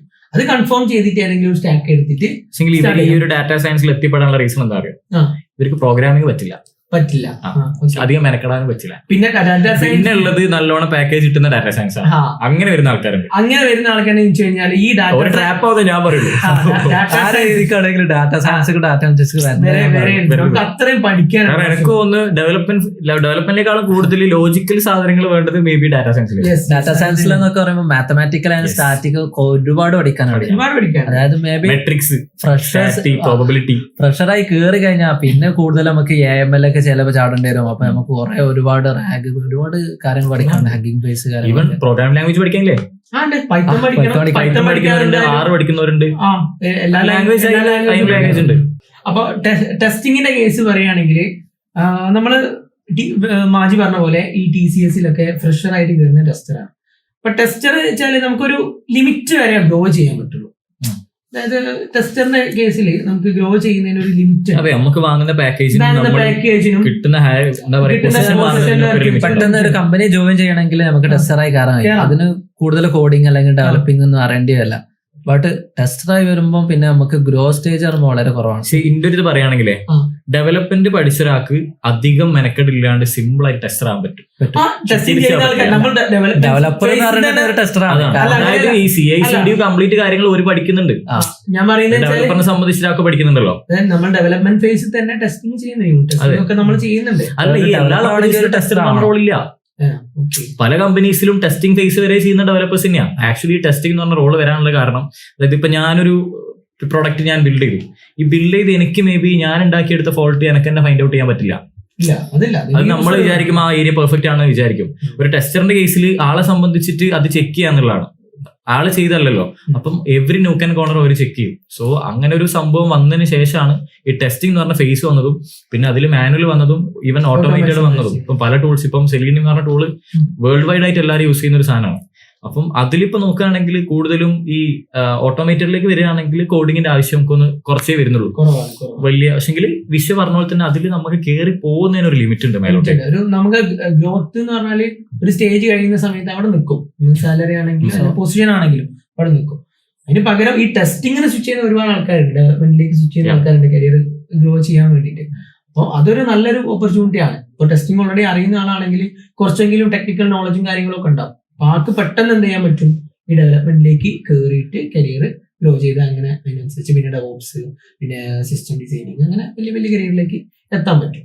പിന്നെ എന്ന് വെച്ച് കഴിഞ്ഞാല് നമ്മൾ ഇപ്പോഴത്തെ ഒരു എഡ്യൂക്കേഷൻ സിസ്റ്റം ഉണ്ടല്ലോ, അതായത് ഇപ്പം കാലിക്കറ്റ് യൂണിവേഴ്സിറ്റി ആയി കഴിഞ്ഞാലും സോ ഇവരിപ്പോ ഒരു കഴിഞ്ഞ 2-3 വർഷമായിട്ട് ചെയ്യുന്ന ഒരു ടെക്നിക്കാണ്, അതായത് സ്റ്റുഡൻസിനെ അട്രാക്ട് ചെയ്യേണ്ടിയിട്ട് ചെയ്യുന്ന ഒരു സാധനമാണ് BCA വിത്ത് AML, BCA വിത്ത് സൈബർ സെക്യൂരിറ്റി, BCA വിത്ത് ഡാറ്റാ സയൻസ്. സോ അതില് ഈ AML എന്ന് പറയുന്ന ഒരു സാധനം എത്രത്തോളം അതിൽ ഉണ്ട് എന്ന് വെച്ച് കഴിഞ്ഞാല് മേ ബി ഒരു ചെറിയ പേപ്പർ എന്തെങ്കിലും ഉണ്ടാവും. AML എന്താണ്, അത് നമ്മൾ ആ ഡിഗ്രിക്ക് ഒരു സ്പെഷ്യലൈസേഷൻ കൊടുക്കുക എന്നുള്ള അത് മാത്രം അവർക്ക് പ്രാക്ടിക്കൽ ആണെങ്കിൽ പിന്നെ കുഴപ്പമില്ല. പ്രാക്ടിക്കൽ ആണെങ്കിലും അതൊന്നുമില്ല, അതില്ല. പേപ്പറും എക്സാമും ആണെങ്കിലും ഞാൻ ഇൻട്രൊഡക്ഷൻ മാത്രം കൊടുക്കും. പക്ഷെ ഈ ഒരു സംഭവം 3 സെമ്മിലും അല്ല 6 സെമ്മിലും പഠിക്കുന്നുണ്ട് എന്നാണ് ഒരു കുട്ടീനെ സംബന്ധിച്ച് ആൾ വിചാരിക്കണം. അവർ AML എഞ്ചിനീയർ ആവാന്നുള്ളൊരു സംഭവം അതിൽ നിന്ന് കിട്ടുന്നുള്ളത്. 6 സെമ്മിൽ ഒരു ഒറ്റ സബ്ജക്ട് കൊണ്ടാണ് ആ ഒരു അഡീഷണൽ സാധനം ഓരോ ഒരു കോഴ്സ് കൊടുക്കുന്നത്. ഒരിക്കലും ആ ഡിഗ്രി കംപ്ലീറ്റ് ചെയ്ത ഇൻഡസ്ട്രിക്ക് ഫിറ്റാവുന്ന രീതിയിൽ ആ കുട്ടി ഒരു AML എഞ്ചിനീയർ ആവാൻ പോണില്ല. അത് റിയാലിറ്റി ആണ്. റിയാലിറ്റി. സൈബർ സെക്യൂരിറ്റി എത്ര ആൾക്കാരുടെ ജോബില്ലാത്ത ഒരുപാട് ആൾക്കാർ. ഞാൻ പറഞ്ഞില്ല, സൈബർ സെക്യൂരിറ്റി എന്ന് പറഞ്ഞാൽ ഇപ്പൊ ഞാൻ കമ്പനി തുടങ്ങാണ്, ഞാൻ ഫസ്റ്റ് സൈബർ സെക്യൂരിറ്റി യൂസ് ചെയ്യില്ല, ഒരു സൈബർ സെക്യൂരിറ്റി ഹയർ ചെയ്യില്ല. കാരണം നമ്മളൊരു കമ്പനി തുടങ്ങി അല്ലെങ്കിൽ ഒരു പ്രൊഡക്റ്റ് തുടങ്ങുമ്പോൾ ചിലപ്പം അതൊക്കെ സ്കെയിലപ്പ് ചെയ്യുമ്പോഴാണ് നമ്മൾ ഒരു സർവീസ് ബേസ്ഡ് കമ്പനി നോക്കുമ്പോൾ ഒരു MNC ഒക്കെ ആകുന്ന ഒരു കേസിലാണ് ഈ സൈബർ സെക്യൂരിറ്റീസിന്റെ ആവശ്യമുള്ളത്. അതിലും ഫസ്റ്റിൽ ഒരു ഡെവലപ്മെന്റ് സ്റ്റേജിൽ അത് യൂസ് ചെയ്യില്ല. അത് സ്കെയിലപ്പ് ചെയ്യുമ്പോഴോ പിന്നെ ആദ്യം എന്റെ ആളെ ഇപ്പൊ സൈബർ സെക്യൂരിറ്റി ഏരിയയിലാണ് വർക്ക് ചെയ്യുന്നത്. അപ്പൊ ആളെ പറഞ്ഞൊരു കാര്യമുണ്ട്, നമ്മള് സൈബർ സെക്യൂരിറ്റി ചെയ്യുമ്പോൾ ഒരു ആപ്പ് ഉണ്ടാക്കി അല്ലെങ്കിൽ ഒരു കാര്യം നമ്മൾ ഷിപ്പ് ചെയ്യുമ്പോൾ ആദ്യം നമ്മൾ കുറച്ച് ഇഞ്ചെക്ട് ചെയ്യുക. അതായത് 10%, 20% അങ്ങനെ പതുക്കെ ഇഞ്ചെക്ട് ചെയ്യാൻ കഴിയുള്ളൂ. കാരണം എന്ന് പറയുമ്പോൾ നമുക്ക് ഒരുപാട് എറേഴ്സും മിസ്റ്റേക്സും പിന്നെ വരും. സൈബർ സെക്യൂരിറ്റി ഒറ്റയടിക്ക് ഫസ്റ്റ്, അതായത് നമ്മൾ ഷിപ്പ് ചെയ്യുന്ന സ്റ്റേജിൽ തന്നെ ഉണ്ടാക്കുമ്പോൾ. സോ സൈബർ സെക്യൂരിറ്റി എന്ന് പറയുന്നത് ഓപ്പണിങ്സും കാര്യങ്ങളൊക്കെ ഒരുപാടുണ്ട്, പക്ഷെ അതിന് കുറച്ചുകൂടി സ്കില്ലും കാര്യങ്ങളും കുറച്ചുകൂടി. പിന്നെ എന്ന് വെച്ച് കഴിഞ്ഞാൽ ഇപ്പം ഞാൻ കഴിഞ്ഞ സീസണിൽ ഞാൻ പല കോളേജിലും പോയിട്ട് ക്ലാസ് എടുക്കാറുണ്ട്, അല്ലെങ്കിൽ നമുക്ക് ഇവിടെ ഇന്റേൺഷിപ്പ് വരാറുണ്ട്. ആ ടൈമിലൊക്കെ നമ്മൾ ചോദിക്കും ഏത് കോഴ്സാണ് നിങ്ങൾക്ക് വേണ്ടത്, ഇന്റേൺഷിപ്പിന് ഏതാണ് വേണ്ടത്, അവിടെ ക്ലാസ് എടുക്കുമ്പോൾ ഏതാണ് വേണ്ടത്. അപ്പൊ എല്ലാവരും ചൂസ് ചെയ്യുന്ന സാധനമാണ് AML. എല്ലാവർക്കും വേണ്ട AML. അത് എന്താണെന്ന് വലിയൊരു ഐഡിയ ഇല്ല. പക്ഷെങ്കിൽ ആ ഒരു വേർഡ് എന്ന് പറയുന്നത് ഭയങ്കര ഹൈപ്പ് വരികയാണ് ആ ഒരു വേർഡിന്. എക്സാക്ട്ലി എന്താണ് AML, എന്താണ് അതിലുള്ള ജോബ്, എന്താണ് അതിന്റെ ഒരു ഗ്രോത്ത്? ഈ AML കേസ് പറയുന്ന സമയത്ത് നമുക്ക് ഡാറ്റാ സയൻസിന് എടുക്കേണ്ടി വരും. അപ്പൊ ഡാറ്റാ സയൻസിലാണ് കൂടുതലും ഇത് വരുന്നത്. അതിന്റെ ഒരു അഡ്വാൻസ് ഫേസ് എന്നുള്ള രീതിയിലാണ് നമുക്ക് ഈ മെഷീൻ ലേണിങ്ങും ഈ ആർട്ടിഫിഷ്യൽ ഇന്റലിജൻസും ഒക്കെ കൂടുതൽ വേണ്ടി. കാരണം ഡാറ്റ വെച്ചിട്ടുള്ള പരിപാടി തന്നെയാണ് AML നമ്മൾ ചെയ്യുന്നത്. അപ്പം അതിന്റെ ബേസിക് ലാംഗ്വേജ് വരുന്നത് പൈത്തൺ ആണ്. അപ്പം നിങ്ങൾ കരിയർ ഈ AML കൊണ്ടുവരണമെങ്കിൽ ആദ്യം നിങ്ങൾ പൈത്തൺ, അതായത് ഒരു വെബ് ഡെവലപ്പർ ആവാം, അല്ലെങ്കിൽ ആ ലാംഗ്വേജ് പഠിക്കുക എന്നുള്ളതാണ്. ആ ലാംഗ്വേജ് പഠിച്ചിട്ട് പിന്നെ ഒരു ഡാറ്റാ സയൻസ് എടുത്ത്, അതായത് ആ ലാംഗ്വേജ് പഠിച്ചിട്ട് പിന്നെ ആ ഡാറ്റാ സയൻസ് പഠിച്ച് ആ രീതിയിൽ അങ്ങനെ പോയിട്ട് പിന്നെ മെഷീൻ ലേണിംഗിലേക്ക് പോകുന്നതായിരിക്കും ഏറ്റവും ബെറ്റർ. ഓക്കെ. അല്ലാതെ നമുക്ക് ഈ AML എന്ന് പറഞ്ഞിട്ട് ഒരു കരിയർ സ്റ്റാർട്ട് ചെയ്യാന്ന് പറയുന്നത് അതൊരിക്കലും ഒരു പ്രോപ്പർ വേ അല്ല. അല്ല, AML എന്ന് പറയുന്നത് ആക്ച്വലി നമ്മളെന്നിപ്പം പറയാണ് AI വരുന്നുണ്ട്, പല ജോബ് റീപ്ലേസ് ചെയ്യുന്നു. AI പറയുന്ന ഒരു സാധനം ഇനി അങ്ങോട്ടേക്കുള്ള ഒരു നമ്മളെ ഫ്യൂച്ചർ എന്ന് പറയുന്നത് ആക്ച്വലി AI ആണ്. ഓഫ് കോഴ്സ് അത് നമ്മൾ ഒരിക്കലും അതില്ലാന്നൊന്നും ഞാനൊരു +2കാരന്, അതായത് എന്റെ അടുത്ത് ഒരു +2കാരന് വരാണെങ്കിൽ ഞാൻ റെക്കമെൻഡ് ചെയ്യുന്ന ഒരു ഫീൽഡ് ഇപ്പൊ AML.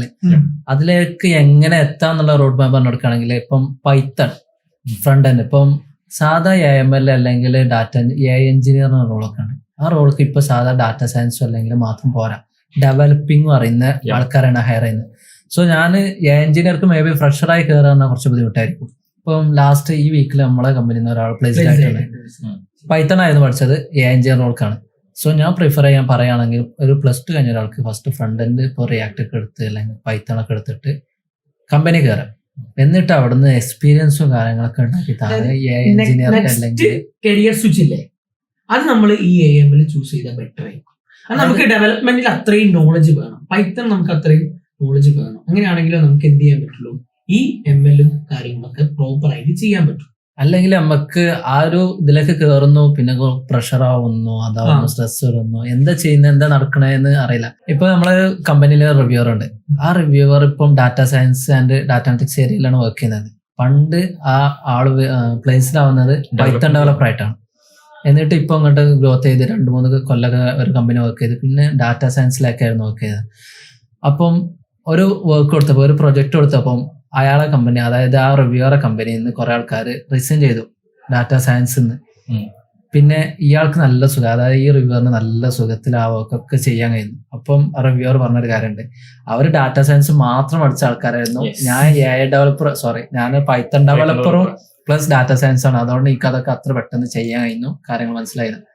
സോ എന്റെ അഭിപ്രായത്തിൽ ഡെവലപ്പിംഗ് ബേസ് നന്നായിട്ട് അറിയണം. ഏതിനിപ്പോ ടെക് ഫീൽഡ് ഇറങ്ങുകയാണെങ്കിലും ഡെവലപ്പിംഗ് അറിയുകയാണെങ്കിൽ പെട്ടെന്ന് ഗ്രോ ചെയ്യാം. അല്ലെങ്കിൽ അറിയണം, പ്രോഗ്രാമിംഗിന്റെ ഒരു ബേസ് നോളജ് വേണം. അല്ല, നമ്മള് പ്രോഗ്രാമിംഗ് അറിയാതെ ഒരിക്കലും ഈ കുറെ ആൾക്കാരുണ്ട് വൈറ്റ് കോഡിങ് ഭയങ്കര പ്രൊമോട്ട്, ഞാൻ അതിലേക്ക് വരാൻ വൈറ്റ് കോഡിങ്, നോ കോഡിങ്, ഇതൊക്കെ ആക്ച്വലി ഇങ്ങനെ ബൂമിംഗ് ആയിട്ട് വരുന്നുണ്ട്. എന്താണ് അതിന്റെ ഒരു ലിമിറ്റേഷൻ എന്താണ്? അതാ ചോദിച്ചത്. അതിന്റെ ഒരു ഭാവി ഞാൻ പറയുന്നില്ല, അതിന്റെ ലിമിറ്റേഷൻ എന്താണ്? അതിന്റെ ലിമിറ്റേഷൻ എന്താണെന്ന് വെച്ച് കഴിഞ്ഞാല് നമുക്കൊരു സ്മോൾ സ്കെയിൽ ആപ്ലിക്കേഷൻസ് ഒക്കെ ഈസി ആയിട്ട് ബിൽഡ് ചെയ്യാൻ പറ്റും. ചില ആൾക്കാർ, ഒരുപാട് ആൾക്കാർ ബിൽഡ് ചെയ്യുന്നുണ്ട്. നമുക്ക് നോക്കാം, ഒരു കോഡിങ്ങും വേണ്ട, ഒരു കോഡിങ് നോളജും വേണ്ട, നമ്മൾ യൂസ് ചെയ്യുന്ന ടെക്നോളജി ഏതാണെന്നും ബേസ് പോലും അറിയണ്ട. വേർഡ് പ്രസ് അല്ല, വേർഡ് പ്രസിന് അപ്പുറത്തേക്ക് വരുന്ന കുറച്ച് ടെക്നോളജീസ് ഉണ്ട്. നമുക്കിപ്പോ സാധാരണ നമ്മൾ യൂസ് ചെയ്യുന്ന ChatGPT, ക്ലൗഡ്, പിന്നെ അതുപോലെ തന്നെ ആന്റി ഗ്രാവിറ്റി, ലവബിൾ, അങ്ങനെ ഒരുപാട് ടൂൾസ് ഉണ്ട്. ഇതന്നെ വെച്ച് നമുക്കൊരു completely website company run limit ഉണ്ട് ഞാൻ പറയാം. അപ്പൊ ആ ഒരു രീതിയിൽ നമുക്ക് എന്ത് ചെയ്യാൻ പറ്റും, ഒരു വെബ്സൈറ്റ് ബിൽഡ് ചെയ്യാൻ പറ്റും. പക്ഷെ അതൊരിക്കലും സ്കെയിൽ ചെയ്യാനോ അല്ലെങ്കിൽ മാർക്കറ്റ് ഒരു പ്രൊഡക്റ്റ് നല്ല രീതിയിൽ സെല് ചെയ്യുന്ന രീതിയിൽ കൊടുക്കാനോ പറ്റില്ല. എക്സ്റ്റെന്റ് വരെ പോവുള്ളൂ. അത് ബിൽഡ് ചെയ്യാം ആർക്ക്, പ്രോപ്പർ ആയിട്ട് ഈ ഒരു നോളജ് ഉള്ള ഒരു ഡെവലപ്പർക്ക് അത് ബിൽഡ് ചെയ്തെടുക്കാം. അത് ഈ AI ടൂൾസ് നല്ല അഡ്വാൻസ്ഡ് ആയിട്ട് യൂസ് ചെയ്തിട്ട് എത്രത്തോളം ലോഡ് അത് താങ്ങും എന്ന് വെച്ച് കഴിഞ്ഞാൽ നമുക്കറിയാം. ഈ ആക്ച്വലി നമ്മളെ ഈ AI ടൂൾസ് ഒക്കെ എന്താണ് ചെയ്യുന്നത്, അതായത് നമ്മൾ ഒരുപാട് AI ടൂൾസ് യൂസ് ചെയ്യുന്നുണ്ട്. അവർ എന്താ ചെയ്യുന്നതെന്ന് വെച്ച് കഴിഞ്ഞാൽ ഡാറ്റ, അതായത് പല ആൾക്കാരും ചെയ്ത് വെച്ചിട്ടുള്ള ഡാറ്റ റെഫർ ചെയ്തിട്ടാണ് അതിന്റെ ഔട്ട് തരുന്നത്. ഇപ്പൊ നമ്മൾ ഈ കോഡിങ് ചെയ്യുന്ന AI ടൂൾസ് അത് തന്നെയാണ് ചെയ്യുന്നത്. പല ആൾക്കാരെ റെപ്പോനകത്ത് നിന്ന് കോഡ് എടുത്തിട്ട് അതിൽ ഒരു ആക്യുറേറ്റ് ആയിട്ടുള്ള കോഡ് നമുക്ക് ഡയറക്ട്ലി പോകുന്ന ഗൂഗിളിലെ പല നമുക്ക് കോഡ് തരുന്നത്. അതായത് നമ്മൾ തന്നെ ബിൽഡ് ചെയ്ത് വെച്ചിട്ടുള്ള കാര്യത്തിൽ നിന്ന് റെഫർ ചെയ്തിട്ടാണ് ഒരു കാര്യം നമുക്ക് തരുന്നത്. അപ്പൊ അതിനൊരു ലിമിറ്റ് ഉണ്ട്.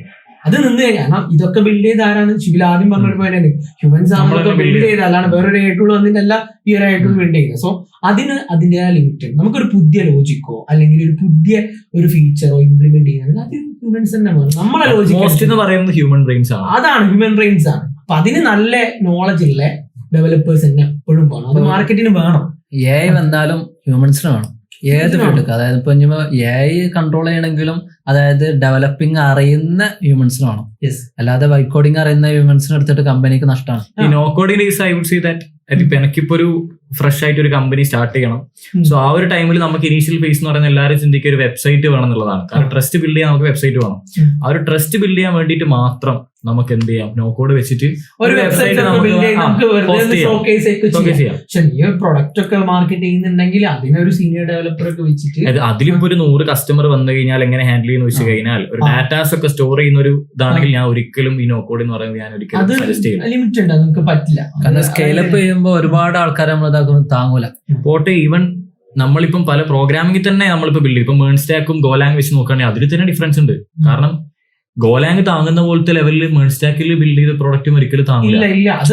നോ കോഡിന്റെ അവസ്ഥ ഒന്ന് ആലോചിച്ച് നോക്കിയാൽ അതൊരു പ്രോപ്പർ സിസ്റ്റം ഡിസൈനർ ഉണ്ടെങ്കിലും ഈ ഒരു ടെക്നോളജി നമുക്ക് യൂസ് ചെയ്യണം, ഇതിങ്ങനെ വേണം, ഇതിന്റെ ഡാറ്റാബേസ് ഈ രീതിയിൽ വേണം. അതൊരു അത്രയും നോളജ് ഇല്ലല്ലേ, ഇത്ര എക്സ്പീരിയൻസ് ഉള്ള ഒരാൾക്ക് മാത്രം കസ്റ്റമേഴ്സ് ഈ പ്രോഡക്റ്റിന് ഉണ്ടാവും. സോ നമ്മൾ മേ ബി മേളിൽ ചെയ്ത് കഴിഞ്ഞാൽ ശരിയാവില്ല, ഗോയിൽ തന്നെ ചെയ്യേണ്ടി വരും, അല്ലെങ്കിൽ ജാവയിൽ ചെയ്യേണ്ടി വരും. സോ അത്രയും അതിൽ തന്നെ കോമ്പറ്റീഷൻ ഉണ്ട്. അപ്പൊ ഈ നോ കോഡിങ്ങിൽ ഒരു പ്രസക്തി ഇല്ലാതെ ഞാൻ പറയുള്ളൂ. സോ അതിലിപ്പം ആ ഒരു ക്വസ്റ്റ്യനിലേക്ക് വന്നപ്പോ ഉണ്ടായ ഒരു സാധനമാണ് കുറെ സ്റ്റാക്ക് ഉണ്ടല്ലോ. വെബ് ഡെവലപ്മെന്റ് നമ്മളിപ്പം പറഞ്ഞിട്ടുള്ളൂ, നമുക്ക് ഇഷ്ടംപോലെ സ്റ്റാക്ക് വരുന്നുണ്ട്. അപ്പം കറന്റ് സെനാരിയോയില് ഏത് സ്റ്റാക്ക് യൂസ് ചെയ്യുന്നതായിരിക്കും ബെറ്റർ? അത് ആക്ച്വലി ഒരു പ്രസക്തി ഉണ്ടോ എന്ന് വെച്ചാൽ ഉണ്ട്, ഇല്ലെന്ന് വെച്ചാൽ ഇല്ല. അങ്ങനത്തെ ഒരു ക്വസ്റ്റ്യൻ ആണ്. ഇപ്പൊ ഒരു +2 കഴിഞ്ഞ് വരുന്ന ഒരാള് ഇപ്പൊ മൊബൈൽ ആപ്പ് ഡെവലപ്പർ ആവണമെന്നുണ്ടെങ്കിൽ ഒന്നുകൂടി ചൂസ് ചെയ്യേണ്ടത് ഫ്ലട്ടർ ആണ്. ഫ്ലട്ടർ ഇപ്പൊ റിയാക്ട് നേറ്റീവും കാര്യങ്ങളൊക്കെ ഉണ്ട്, റിയാക്ട് നേറ്റീവ് ഉണ്ട്, ഫ്ലട്ടർ ഉണ്ട്. അപ്പൊ ഈ ഫ്ലട്ടർ പഠിച്ച ഒരാൾക്ക് പെട്ടെന്ന് ഒരു മൊബൈൽ ആപ്പ് ഡെവലപ്പർ ആവാം. പക്ഷെ ഒരു വെബ് ഡെവലപ്പർ ആണെന്നുണ്ടെങ്കിൽ നമുക്ക് പണ്ടത്തെ പോലെയല്ല. ഇപ്പൊ പണ്ട് നമുക്ക് ഫ്രണ്ട് എൻഡോ അല്ലെങ്കിൽ ബാക്ക് എൻഡോ മതി. ഇപ്പൊ ഒരു ഫുൾ സ്റ്റാക്ക് ഡെവലപ്പർ, ഡെവലപ്പേഴ്സിനെ കിട്ടുന്നുള്ളൂ. ഫ്രണ്ട് എൻഡിലാണ് വർക്ക് ചെയ്യുന്നതെങ്കിലും ഫുൾ സ്റ്റാക്ക് അറിയണം. കാരണം കമ്പനി അത്രത്തോളം ആൾക്കാർ ഇപ്പൊ പഠിച്ചിറങ്ങുന്നുണ്ട്. സോ കുറച്ച് കോമ്പറ്റീഷൻ കൂടി. സോ നമ്മളൊരു ഫുൾ സ്റ്റാക്ക് ഡെവലപ്പർ ആയി മാറണം, എന്നാലേ നമുക്ക് ഒരു കമ്പനിയിൽ പെട്ടെന്ന് ജോബ് എടുക്കാൻ പറ്റും. സോ ഒരു ഫുൾ സ്റ്റാക്ക് ഡെവലപ്പർ ആണെങ്കിൽ ഫസ്റ്റ് നോക്കേണ്ട കാര്യമാണ് ഫ്രണ്ട് എൻഡ്. ഒരു ഫ്രണ്ട് എൻഡ് എന്ന് പറയുമ്പോൾ ഞാൻ നേരത്തെ പറഞ്ഞല്ലോ, ഒരു ഫ്രണ്ട് എൻഡ് ഒരാൾ എടുക്കുകയാണെങ്കിൽ HTML, CSS, JavaScript അതിൽ നന്നായിട്ട് നോളജ് ഉണ്ടാക്കുക. എന്നിട്ട് നമുക്ക് റിയാക്റ്റോ ആംഗുലറോ അല്ലെങ്കിൽ Vue.js അതിലങ്ങനെ ചൂസ് ചെയ്യാം. എന്നിട്ട് അതിൽ പ്രൊജക്റ്റ് ഒക്കെ ചെയ്തിട്ട് ഏതെങ്കിലും ബാക്ക് എൻഡ് ചൂസ് ചെയ്യാം. ബാക്ക് എൻഡ് എന്ന് പറയുമ്പോൾ നമുക്ക് പൈത്തൺ വരുന്നുണ്ട്, ഡോട്ട്നെറ്റ്, ഗോലാങ്, മേൺ എന്ന് പറയുമ്പോൾ നമ്മൾ നോഡ് വരുന്നുണ്ട്. സോ അങ്ങനെ ഒരുപാട് ഏരിയാസ്, ഡൊമൈൻസ് കാര്യങ്ങൾ വരുന്നുണ്ട്. സോ പലർക്കും പല ഡിഫറെൻറ്റ് കാപ്പബിലിറ്റീസ് ആയിരിക്കും. ഇപ്പോൾ ഞാൻ എൻ്റെ ഉണ്ടല്ലോ ഒരുപാട് ഇൻറ്റൻസ് ഉണ്ട്. അവർക്ക് പല ആൾക്കാർക്ക് ലോജിക്കൽ ഐഡി കുറവായിരിക്കാന്ന് വെച്ചാൽ പല ആൾക്കും ലോജിക് ഐഡി കൂടുതലാണോ, ചില ആൾക്ക് പ്രോബ്ലം സോൾവിങ് കൂടുതലായിരിക്കും.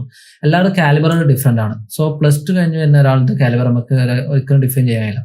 അപ്പോൾ നമ്മൾ കാലിബർ നോക്കിയിട്ട് നമുക്ക് എങ്ങനെയൊക്കെ എത്രത്തോളം പഠിക്കാൻ കഴിയും നോക്കിയിട്ട് ചൂസ് ചെയ്തിട്ട് ഒരു ബാക്ക് എൻഡ് എടുക്കാം.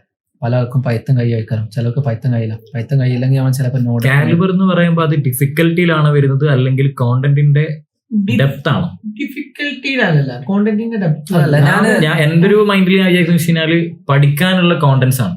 അതായത് മേൺ സ്റ്റാക്കും ഡോട്ട്നെറ്റ് എടുത്ത് നോക്കുകയാണെങ്കിൽ ഉണ്ടല്ലോ, ഡോട്ട്നെറ്റ് എന്ന് പറയുന്നത് ആക്ച്വലി ഒരു കടലാണ്. സ്റ്റാക്കിനെ കമ്പയർ ചെയ്യുന്നത് അതാണ് ഞാൻ അത്രത്തോളം പഠിക്കാൻ കുറെ കാര്യങ്ങളുണ്ടാവും. ചില ആൾക്കാർ, ഞാൻ പറഞ്ഞില്ലേ, ചില ആൾക്കാർ അത് എല്ലാവരും ഒരേ പോലെ ആവണമെന്നില്ല. ചിലർക്ക് കൂടുതൽ പഠിക്കാൻ, ചിലർക്ക് കുറച്ച് പഠിക്കാനുള്ളൂ. പക്ഷെ ഡെവലപ്പർ എല്ലാവർക്കും ആവാം. പക്ഷെ എല്ലാത്തിലും നമുക്ക് ഒരു സമയത്ത് പെട്ടെന്ന് പ്രോബ്ലം സോൾവിങ് സ്കില്ലും സെൽഫ് ലേണിംഗ് സ്കില്ലും അപ്ഡേറ്റ് ചെയ്താണ്ട് നമുക്ക് ഡെവലപ്പർ ആവാൻ കഴിയണമെന്നില്ല. സോ നമ്മൾ ഫസ്റ്റില് നമുക്ക് ഏതാ കഴിയുന്നത് അത് ചൂസ് ചെയ്യാം. ചില ആൾക്കാർക്ക് ഡോട്ട്നെറ്റ് ആയിരിക്കും, ചിലർക്ക് പൈത്തൺ ആയിരിക്കും. അതായത് നമുക്കൊരു എൻട്രി കിട്ടാൻ വേണ്ടിയിട്ട് നമുക്ക് കംഫർട്ട് ആകുന്ന ഒരു സ്റ്റാക്ക് ചൂസ് ചെയ്യാം. അല്ല, ഈ ഇനീഷ്യലി എടുക്കുന്ന സ്റ്റാക്ക് എന്ന് പറയുന്നത് നമ്മൾ ഡിഫൈൻ ചെയ്യുന്ന ഒരു സാധനമല്ല. ഇനീഷ്യലി ഇപ്പൊ മേൺ എടുത്തു കഴിഞ്ഞാൽ നമ്മൾ അവിടെ പഠിക്കുന്നത് വെച്ച് കഴിഞ്ഞാൽ ഒരു പ്രോഗ്രാമിംഗ് ലാംഗ്വേജ് അല്ല, പ്രോഗ്രാമിംഗ് ആണ്. കോൺസെപ്റ്റും ലോജിക്കും പഠിക്കുന്നത്. ഇന്നലെ എന്റെ ഒരു പോയിന്റ് ഓഫ് വ്യൂ ഞാൻ പറഞ്ഞുതരാം. ഒരു ഡെവലപ്പർ എന്ന് പറയുന്നത് ഏതെങ്കിലും ഒരു സ്റ്റാക്കിൽ നിൽക്കേണ്ട ഒരാളല്ല. സോ നമ്മളിപ്പം വെബ് ഡെവലപ്മെന്റിനെ പറ്റി പറഞ്ഞു. സോ ഇതിലുള്ളൊരു സംഭവം എന്ന് വെച്ച് കഴിഞ്ഞാൽ പല ആൾക്കാരും ഡൗട്ടാണ്. ഇപ്പൊ നമുക്ക് കുറെ പ്രോഗ്രാമിംഗ് ലാംഗ്വേജ് ഉണ്ട്. JS ഉണ്ട്, പൈത്തൺ ഉണ്ട്, ഗോലാങ് ഉണ്ട്, പിന്നെ C# ഉണ്ട്, കുറെ ലാംഗ്വേജസ് ഉണ്ട്. സോ ഇതിനൊക്കെ ആക്ച്വലി ഇതിന്റെ ഒരു ഡിഫറൻസിയേഷൻ ഉണ്ട്. ആക്ച്വലി ഒരു പ്രോഗ്രാമിംഗ് ലാംഗ്വേജ് പോരെ എല്ലാത്തിനും കൂടെ? എന്തിനാ ഇപ്പം സെപ്പറേറ്റ് സാധനങ്ങളൊക്കെ എന്തിനാ? ഇതൊക്കെ എല്ലാവർക്കും വരുന്ന ഡൗട്ടാണ്. സംഭവം നമുക്കിതറിയാം, ബട്ട് ഇത് അറിയാത്ത ആൾക്കാരുണ്ട്. അല്ല, അതങ്ങനെയല്ല. അപ്പൊ ഏത് ഏരിയയിലേക്ക് പോകുന്നവരാണ് JS ചൂസ് ചെയ്യേണ്ടത് അല്ലെങ്കിൽ പൈത്തൺ ചൂസ് ചെയ്യേണ്ടത്, ഗോ എടുക്കേണ്ടത്? ഓരോന്നിനും ഓരോ ഫീൽഡ് ഉണ്ടല്ലോ, അതിൻ്റെതായ ഒരു സ്ട്രോങ് പോയിന്റ് ഉണ്ടല്ലോ. ആ സ്ട്രോങ് പോയിന്റ് ഇതാണ്. ഇങ്ങനെ ഒരു ക്വസ്റ്റ്യൻ ചോദിക്കുകയാണെങ്കിൽ നമുക്ക് പറയാൻ പറ്റും, ഫ്രണ്ട് എൻഡ് ഒക്കെ ഫോക്കസ് ചെയ്ത് ചെയ്യുന്ന ആളുകളാണെങ്കിൽ അത് ഇനീഷ്യൽ നമ്മൾ വെബ് ഡെവലപ്മെന്റ് സ്റ്റാർട്ട് ചെയ്യുന്ന സമയത്ത് ഫ്രണ്ട് എൻഡ് ബാക്ക് എൻഡ് ആ രീതിയിൽ തന്നെയാണ് തുടങ്ങുന്നത്. സോ അങ്ങനെയാണെങ്കിൽ നമുക്ക് ഏറ്റവും ബെറ്റർ ആയിട്ടുള്ള ഒരു ലാംഗ്വേജ് ജാവാസ്ക്രിപ്റ്റ്. ജാവാസ്ക്രിപ്റ്റ് പഠിച്ചു കഴിഞ്ഞാൽ നമുക്ക് ഈസി ആയിട്ട് റിയാക്ട്, Angular, ആംഗുലാർ, അതുപോലെ ജേസൺ ഇതൊക്കെ ജേസൺ യൂസ് ചെയ്യാം. അതുപോലെ തന്നെ ബാക്ക് എൻഡും, അതായത് നോഡ് ജേസും ജേസൺ യൂസ് ചെയ്തിട്ട് നമുക്ക് ചെയ്യാൻ പറ്റും. അപ്പോൾ ആ രീതിയിൽ ആണെങ്കിൽ ജേസ് ഒരു ബെറ്റർ ലാംഗ്വേജ് ആണ്. ബട്ട് നമ്മൾ ഓരോരോ പ്രൊഡക്റ്റ്, അതായത് ഓരോരോ സോഫ്റ്റ്വെയർ ബിൽഡ് ചെയ്യുന്ന സമയത്ത് അത് എത്രത്തോളം നമുക്ക് സ്കെയിൽ ചെയ്യണം, അല്ലെങ്കിൽ അതിന്റെ ഒരു ഇത് യൂസ് കേസ് എത്രയാണ് വരുന്നത്, അതിനനുസരിച്ചാണ് ആക്ച്വലി നമ്മളൊരു പ്രോഗ്രാമിംഗ് ലാംഗ്വേജ് വെക്കുന്നത്. അതായത് അത് പ്രോഗ്രാമിംഗ് ലാംഗ്വേജ് വെച്ചിട്ട് അത് ബിൽഡ് ചെയ്യുന്നത്. ഒരു എക്സാമ്പിൾ പറയുകയാണെങ്കിൽ ഇപ്പോൾ നമ്മളിപ്പം ഗോലാങ് എടുക്കുകയാണെങ്കിൽ പല കമ്പനീസും ഇപ്പോൾ ട്രേഡിംഗ് ആപ്ലിക്കേഷൻസ് അല്ലെങ്കിൽ വെബ്സൈറ്റ്സ് യൂസ് ചെയ്യണമെങ്കിൽ പല ടൈമിലും ഗോലാങ് ആണ് യൂസ് ചെയ്യാറ്. അത് വെച്ച് കഴിഞ്ഞാൽ നല്ല സ്കെയിലബിലിറ്റി ഉണ്ടാവും, എത്ര കസ്റ്റമേഴ്സ് ഉണ്ടെങ്കിലും ലോഡ് ഹാൻഡിൽ ചെയ്യും, അതാണ് നമ്മൾ ഈ ബ്ലോക്ക് ചെയിൻ ടെക്നോളജി. അതായത് ഇനി നമുക്ക് വരാൻ പോകുന്ന ടെക്നോളജിയാണ് ബ്ലോക്ക് ചെയിൻ. ഇപ്പൊ ഈ AI ഒക്കെ ബൂമായ പോലെ തന്നെ നമുക്ക് ഇനി അഡ്വാൻസ് ആയിട്ട് വരാൻ പോകുന്ന ടെക്നോളജിയാണ് ബ്ലോക്ക് ചെയിൻ എന്ന് പറയുന്നത്. സോ ആ ബ്ലോക്ക് ചെയിൻ ടെക്നോളജി ആണ് നമ്മൾ യൂസ് ചെയ്യുന്ന ലാംഗ്വേജ് ഗോലാങ് ആണ്. ഇത് ലാംഗ്വേജ് അത്രയും സെക്യൂർ ആയതുകൊണ്ടാണ് നമ്മൾ ഈ ഒരു ഈ ബ്ലോക്ക് ചെയിൻ പറഞ്ഞൊരു വലിയൊരു ഈ ഒരു ടെക്നോളജി നമുക്ക് ഫ്രഷർ ആയിട്ട് ഇനീഷ്യൽ ഫേസിൽ കയറി പിടിക്കാൻ പറ്റിയ ഏരിയയാണ്. അങ്ങനെ ചോദിച്ചു കഴിഞ്ഞാൽ ഗോലാങ് നിങ്ങൾ പഠിക്കുകയാണെങ്കിൽ തീർച്ചയായിട്ടും നിങ്ങൾക്ക് എന്ത് ചെയ്യാൻ പറ്റും, ഫ്യൂച്ചറിലേക്ക് ബ്ലോക്ക് ചെയിൻ. കാരണം ഇപ്പോഴത്തെ പുതിയ ലാംഗ്വേജ് ആണ്, അതായത് ഗൂഗിളിന്റെ ഒരു പുതിയ ലാംഗ്വേജ് ആണ് ഗോലാങ്. ഇതുവരെ ഒരു 2030 ആകുമ്പോഴത്തെ ഒന്നുകൂടി സ്ട്രെച്ചേർഡ് ആവുള്ളൂ എന്നാണ് പറയപ്പെടുന്നത്. പൈത്തൺ, ജാവ എല്ലാത്തിനും കുറച്ച് ഡീമറിച്ചും കാര്യങ്ങളൊക്കെ ഉണ്ട്. അതൊക്കെ നന്നാക്കിയിട്ടാണ് ഗോലാങ് ഉണ്ടാക്കിയത്. സോ പൈത്തനെ കാട്ടി സ്പീഡ് ഉണ്ട്, ജാവനെ കാട്ടി പെർഫോമൻസും ഗോലാങ്ങിനുണ്ട്. സോ ഒന്നുകൂടിയും ഫ്യൂച്ചറിൽ ഒന്നുകൂടി മേ ബി ബൂമിങ് ആവുന്ന ഒരു ഏരിയയാണ്. ഓക്കെ, അത് നമുക്കിപ്പോ സിമ്പിൾ ആയിട്ട് നോക്കുകയാണെങ്കിൽ തന്നെ നമുക്കിപ്പോ ജാവേനെയും ഡോട്ടിനെയും വെച്ച് നോക്കുമ്പോൾ അതിൽ കോമ്പറ്റീഷൻ ഇപ്പൊ കറന്റ് നല്ല കുറവാണ്. അതായത് നമ്മള് ഈ ജാവ എന്നൊക്കെ പറയുന്നത് കോർ ലാംഗ്വേജ് ആണ്. ഒരു പഴയ വെബ്സൈറ്റ് അല്ലെങ്കിൽ പഴയ പ്രൊഡക്ട്സും കാര്യങ്ങളൊക്കെ ബിൽഡ് ചെയ്തത് ജാവ ഒരുപാട് യൂസ് ചെയ്തിട്ടാണ്. ഇപ്പോ ജാവേന്റെ തന്നെ ഒരുപാട് ബുക്സും കാര്യങ്ങളൊക്കെ വെച്ചിട്ടാണ് അന്ന്. ഇപ്പോഴത്തെ പോലത്തെ നമുക്ക് ChatGPT അല്ലെങ്കിൽ വേറെ റെഫർ ചെയ്യാൻ പറയും ജാവ ലേൺ ചെയ്ത ആൾക്കാർക്കാണ് pure coding skill. Pure coding skill എന്ന കോർ ലാംഗ്വേജ് ആയതുകൊണ്ട് നമുക്കത് ജാവ അറിയുന്ന ഒരു ഡെവലപ്പറിനെ സംബന്ധിച്ചിട്ട് ഒരു കോഡിംഗ് എന്താണ് പ്രോപ്പറായിട്ട് ജാവ പഠിച്ച ഒരാൾക്ക് ഏത് ഫീൽഡിൽ ഒരു തരത്തിലുള്ള ഇപ്പൊ നമുക്കിപ്പോ നോക്കുകയാണെങ്കിൽ ഏത് ലാംഗ്വേജ് പഠിക്കാനാണെങ്കിലും ഇഷ്ടം പോലെ കോണ്ടന്റ്സ് നമുക്കുണ്ട്. യൂട്യൂബ് എടുക്കുകയാണെങ്കിലും ഡോക്യുമെന്റ്സ് ആണെങ്കിലും ഇഷ്ടം പോലെ ഉണ്ട്. പക്ഷെ പണ്ട് പഠിച്ചൊരു ജാവ ഡെവലപ്പർ വെച്ച് നോക്കുമ്പോൾ ഇയാൾക്ക് ഒരു സാധനമില്ല. നമ്മളെ CEO ഈവൻ പറയാറുണ്ട്, ആള് ഡോട്ട്നെറ്റ് പഠിച്ച ടൈമിൽ വെച്ച് കഴിഞ്ഞാല് ഈ ഫോൺ കോളൊക്കെ ചെയ്തിട്ട് കോഡിന്റെ ഡൗട്ട്സ് ക്ലിയർ ചെയ്യും, പുതിയ ലോജിക്സ് കാര്യങ്ങൾ കത്തില്ലെങ്കിൽ അങ്ങനെ വിളിച്ച് ചോദിക്കുന്ന സിറ്റുവേഷൻസ് വരെ പണ്ടുള്ള പല ആൾക്കാർക്കും റിസോഴ്സസ് ഇല്ല. റിസോഴ്സസ് കുറവാണ്. അത് വെച്ച് നോക്കുകയാണെങ്കിൽ ഇപ്പൊ ആലോചിക്കേ, +2 സംബന്ധിച്ചിട്ട് ഇത്രയും ഒരൈഡില്ലാത്തവരും ഇത്രയും സിമ്പിൾ ആയിട്ട് പഠിക്കാൻ പറ്റുന്നത് നമ്മൾ ഇപ്പോഴത്തെ ഒരു ടെക്നോളജി കൊണ്ടാണ്. റൈറ്റ്. അപ്പൊ നമുക്ക് അത്രയും റിസോഴ്സസ് ഈസി ആക്സസിബിൾ ആണ് എല്ലാ കാര്യങ്ങളും. നമുക്ക് ഒരു കാര്യം പഠിക്കണം എന്ന് വിചാരിച്ചു കഴിഞ്ഞാല് നമ്മൾ വേറെ എവിടെയെങ്കിലും ആരെയും ഡിപ്പെൻഡ് ചെയ്യേണ്ട ആവശ്യമില്ല. സെൽഫ് ലേൺ തന്നെ ചെയ്തെടുക്കാൻ പറ്റും. ബട്ട് എങ്ങനെ പ്രോപ്പറായിട്ട് സെൽഫ് ലേൺ ചെയ്യണം എന്നുള്ളത് അറിയില്ലായിരിക്കും. അതാണ് നമ്മൾ മീറ്റ് ചെയ്യുന്നത്. അതാണ് ഞാൻ നേരത്തെ പറഞ്ഞത്. ആദ്യം നമ്മളൊരു സിസ്റ്റം ബിൽഡ് ചെയ്തിട്ട് നമ്മൾ അതിലൂടെ ഇതിനു വേണ്ടി ഒരു വേറെ ഇതാണ് കണ്ടിന്യൂറ്റി. മേ ബി ചിലപ്പോൾ നമ്മൾ ഫസ്റ്റ് ആദ്യം ജാവാസ്ക്രിപ്റ്റ് ഒരാഴ്ച നോക്കി, പിന്നെ പൈത്തൺ ഒരാഴ്ച നോക്കി, പിന്നെ ജാവ ഒരാഴ്ച നോക്കി, അതിലൂടെ ഒരു കാര്യം ഉണ്ടാവില്ല. നമ്മളൊരു സിസ്റ്റം ബിൽഡ് ചെയ്യുക, എന്നിട്ട് ഒരു സിലബസോ അല്ലെങ്കിൽ റോഡ് മാപ്പോ സെറ്റ് ആക്കിയിട്ട് പതുക്കെ സ്റ്റെപ്പ് ബൈ സ്റ്റെപ്പ് ബ്രിക്ക്. അപ്പൊ ഈ ഒരു ടേം സിസ്റ്റം എന്ന് പറയുന്ന പല ആൾക്കാരും ഡൗട്ട് ഉണ്ടാവും, എന്താണ് ഈ സിസ്റ്റം? നമ്മൾ കുറെ നേരം പറയുന്നത് സിസ്റ്റം അല്ല. അപ്പൊ ഞാൻ ഒരു ക്വസ്റ്റ്യൻ ചോദിക്കാം. അതായത് +2 കഴിഞ്ഞ ഒരാളെ സംബന്ധിച്ചിട്ട് എങ്ങനെയാണ് ആളിത് പഠിക്കേണ്ടത്? ആളെ പ്ലേസ്മെന്റിലേക്കുള്ള ജേണി എങ്ങനെ നമ്മൾ കൊണ്ടുപോകാം?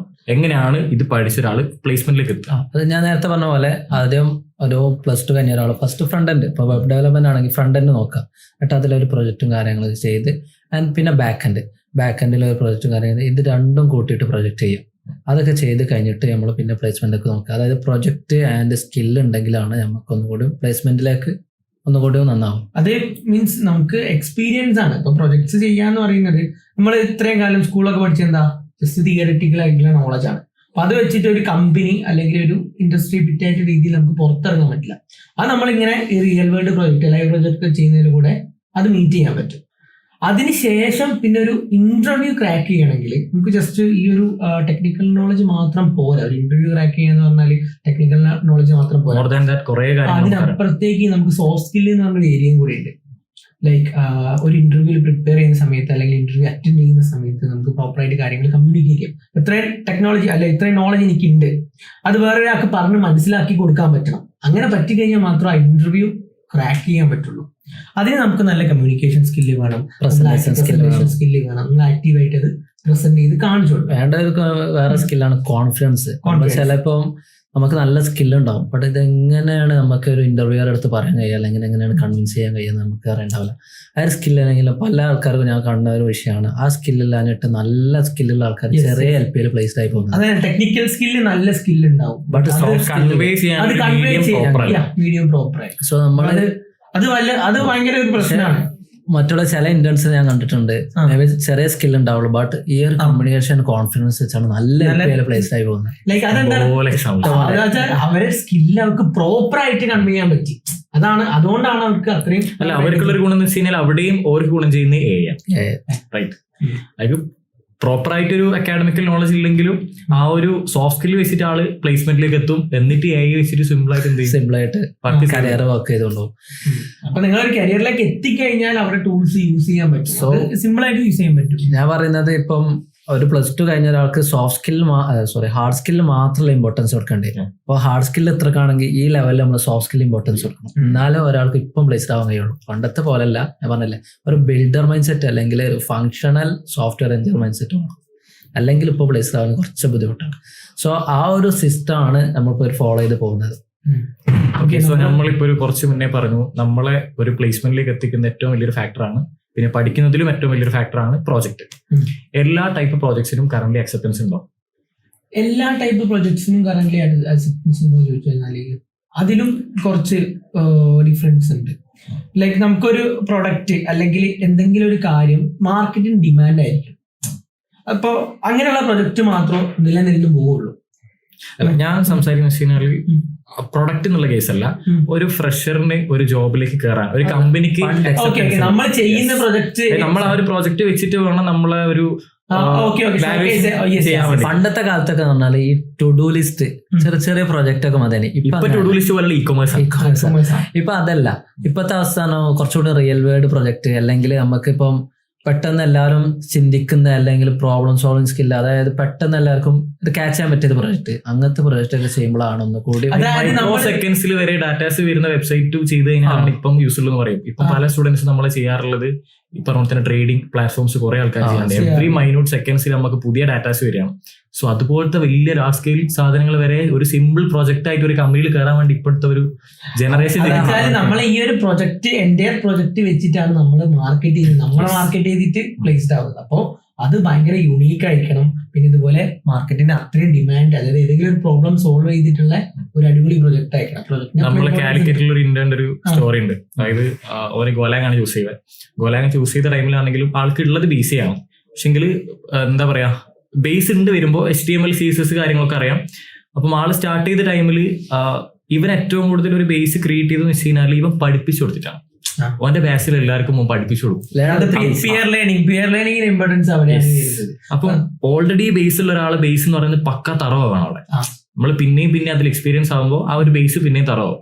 അപ്പം ആള് പിന്നെ ഗോലാങ് യൂസ് ചെയ്തു. ഗോലാങ് യൂസ് ചെയ്യുമ്പോൾ നമ്മുടെ ഉള്ളിലുള്ളൊരു ഡൗട്ട് എന്ന് വെച്ച് കഴിഞ്ഞാൽ ഹി ഹാവ് ദ നോളജ്, അല്ലെങ്കിൽ ഓൻ ആ ഒരു കപ്പാസിറ്റി ഉണ്ട്, സംഭവം മൊത്തം പഠിച്ചെടുക്കാനുള്ള കപ്പാസിറ്റി ഉണ്ട്. പക്ഷെങ്കിൽ പഠിച്ചിറങ്ങി കഴിഞ്ഞാൽ ഗോലാംഗിൽ ജോബ് കിട്ടുക എന്നുള്ളത് എല്ലാവർക്കും അറിയാം, ഡിഫിക്കൽട്ട്, റൈറ്റ്?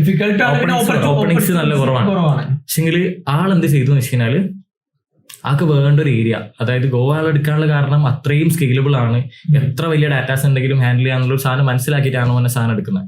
ഓൻ ചെയ്ത പ്രോജക്ട് കംപ്ലീറ്റ്ലി ഒരു ട്രേഡിംഗ് പ്ലാറ്റ്ഫോമിലുള്ള രീതിയിൽ ഒരു പ്രോജക്ട് ക്രിയേറ്റ് ചെയ്തു. Like he have learn the JD, പല കമ്പനീസിന്റെ JDs വായിച്ച് എന്താണ് വേണ്ടത്, എന്തൊക്കെ കോൺസെപ്റ്റ് പഠിക്കണം എന്നുള്ളതൊക്കെ വായിച്ചിട്ട് എന്ത് ചെയ്തു, പ്രോപ്പർ ആയിട്ടൊരു നോളജ് ബിൽഡ് ചെയ്തെടുത്തിട്ട് ആ ഒരു ട്രേഡിംഗ് പ്ലാറ്റ്ഫോമിൽ ഒരു പ്രോജക്റ്റ് ബിൽഡ് ചെയ്തു. എന്നിട്ട് ഡയറക്റ്റ് ആളെന്ത് ചെയ്തെന്ന് വെച്ച് കഴിഞ്ഞാൽ CEO ഡയറക്റ്റ് മെസ്സേജ് കാണും. ഒരു കമ്പനീന്റെ CEO ഡയറക്റ്റ്, അവർ HR വേറെ മീഡിയംസോ കാര്യങ്ങളൊന്നുമില്ല, ഡയറക്റ്റ് CEO മെസ്സേജ് അയച്ചു, പ്രോജക്റ്റ് അയച്ചു കൊടുത്തു. ആള് പ്രോജക്റ്റ് കണ്ടു, ഇംപ്രസ്ഡ് ആയി. പ്രോജക്ട് മീൻസ് ഓരോ കമ്പനി എന്ത് പ്രോജക്റ്റ് ആണോ ചെയ്യുന്നത് സെയിം ടൈപ്പ് ഓഫ് പ്രോജക്റ്റ് ആണ് ആള് ക്രിയേറ്റ് ചെയ്തത്. അങ്ങനെ CEO മെസ്സേജ് അയച്ചു, ആള് പ്രൊജക്ട് അയച്ചു കൊടുത്തു, ഓർ ഇംപ്രസ്ഡ് ആയി. വിത്തിൻ എ വീക്ക് ജോയിൻ ചെയ്തു ഗോലാംഗിൽ. അതും he ഹാവിൻ done that project completely. അതായത് ഒരു പാർഷ്യലി കംപ്ലീറ്റ് ചെയ്ത ഒരു പ്രോജക്റ്റിനെ വെച്ചിട്ടാണ് ആ ഒരു ലെവലിലേക്കുള്ള ഒരു സംഭവം എത്തുന്നത്. അതായത് ഐഡിയ ഉണ്ട്, എനിക്ക് ഇത്രയും കാര്യങ്ങൾ ചെയ്യാൻ പറ്റും എന്നുള്ളത് സിഇഒനെ പറഞ്ഞ് കൺവിൻസ് ചെയ്യാൻ പറ്റി. അതും ആ ഒരു വേ ഭയങ്കര സിമ്പിൾ ആണ്. ഓന്റെ രണ്ടാമത്തെ ഇന്റർവ്യൂ ആ. ഫസ്റ്റ് ഇന്റർവ്യൂ പോയെന്ന് വെച്ചാൽ ഗോവയിലുള്ളൊരു ഒരു പ്രശ്നം വെച്ച് കഴിഞ്ഞാൽ ബാക്ക്ഗ്രൗണ്ട് ബിടെക് ചോദിച്ചു. He have the knowledge, but ആ ഒരു കമ്പനി ഇപ്പം ആജി പറഞ്ഞ കമ്പനീസ് മാറി വരുന്നുണ്ട്, റൈറ്റ്? ഇപ്പൊ ബിടെക് ചോദിച്ചുകൊണ്ടാണ് ഫസ്റ്റ് കമ്പനിയിൽ ജോബ് പോയത്. ബട്ട് ആക്ച്വലി ആ ഒരു കമ്പനിക്കാർക്ക് ഇപ്പം സെക്കൻഡ് കമ്പനീന്റെ അത്ര പാക്കേജ് പോലും പറഞ്ഞിട്ടുണ്ടായിരുന്നില്ല. മേ ബി ഓന്റെ ലെക്കായിരിക്കും ആ ഒരു കാരണം എന്ന് പറയുന്നത്. പക്ഷെങ്കിൽ പ്രോജക്റ്റ് ഉണ്ടാക്കുന്ന ഒരു ഇൻഫ്ലുവൻസ് എന്ന് പറയുന്നത്, അതായത് ലേണിംഗ് പീരീഡിൽ പ്രോജക്റ്റ് ഉണ്ടാക്കുന്ന ഒരു ഇൻഫ്ലുവൻസ് എന്ന് പറയുന്നത് അത് ചെറുതല്ല.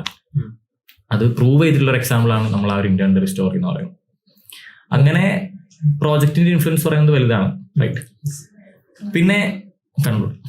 ഓക്കെ, സോ ഇപ്പൊ നമ്മൾ പ്ലേസ്മെന്റ് കാര്യങ്ങൾ ഓൾമോസ്റ്റ് പറഞ്ഞു. അതായത് സോഫ്റ്റ് സ്കിൽ നമുക്ക് ഭയങ്കര ഇമ്പോർട്ടന്റ് ആയിട്ടുള്ള കാര്യമാണ്, പ്രോജക്ട് ഇമ്പോർട്ടന്റ് ആണ്, ഹാർഡ് സ്കിൽസ് ഇമ്പോർട്ടന്റ് ആണ്, കാര്യങ്ങളൊക്കെ വേണം. അതാണ് പ്ലേസ്മെന്റിലേക്ക് ഫോക്കസ് ചെയ്യുമ്പോൾ. സോ നമ്മൾ ഇത്രയും നേരം സംസാരിച്ചതിൽ ലാസ്റ്റ് നമുക്ക് കിട്ടുന്ന ഒരു സംഭവം എന്ന് വെച്ച് കഴിഞ്ഞാൽ, എൻ്റെ ഒരു തോട്ടിൽ +2 കഴിഞ്ഞ ഒരാൾക്ക് നല്ലൊരു പാക്കേജിൽ നല്ലൊരു നെയിം, അതായത് സോഫ്റ്റ്വെയർ എഞ്ചിനീയർ എന്നുള്ളൊരു നെയിം ബോർഡാണ് അവർക്ക് കിട്ടുന്നത്, റൈറ്റ്? സോ ആ ഒരു ലെവലിലുള്ളൊരു സ്കിൽ ഉണ്ടാക്കി എടുത്തിട്ട് നല്ലൊരു പാക്കേജിലേക്ക് പോകാൻ പറ്റുന്ന ഒരു ഫീൽഡ് എന്തുകൊണ്ടും ടെക് ആണെന്നാണ്.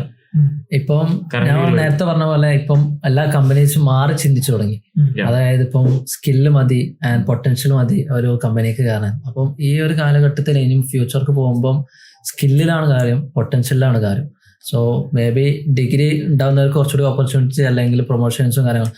എല്ലാ ഫീൽഡിലും സ്കില്ല് മതി, എല്ലാ ഫീൽഡിലും സ്കില്ല് മതി.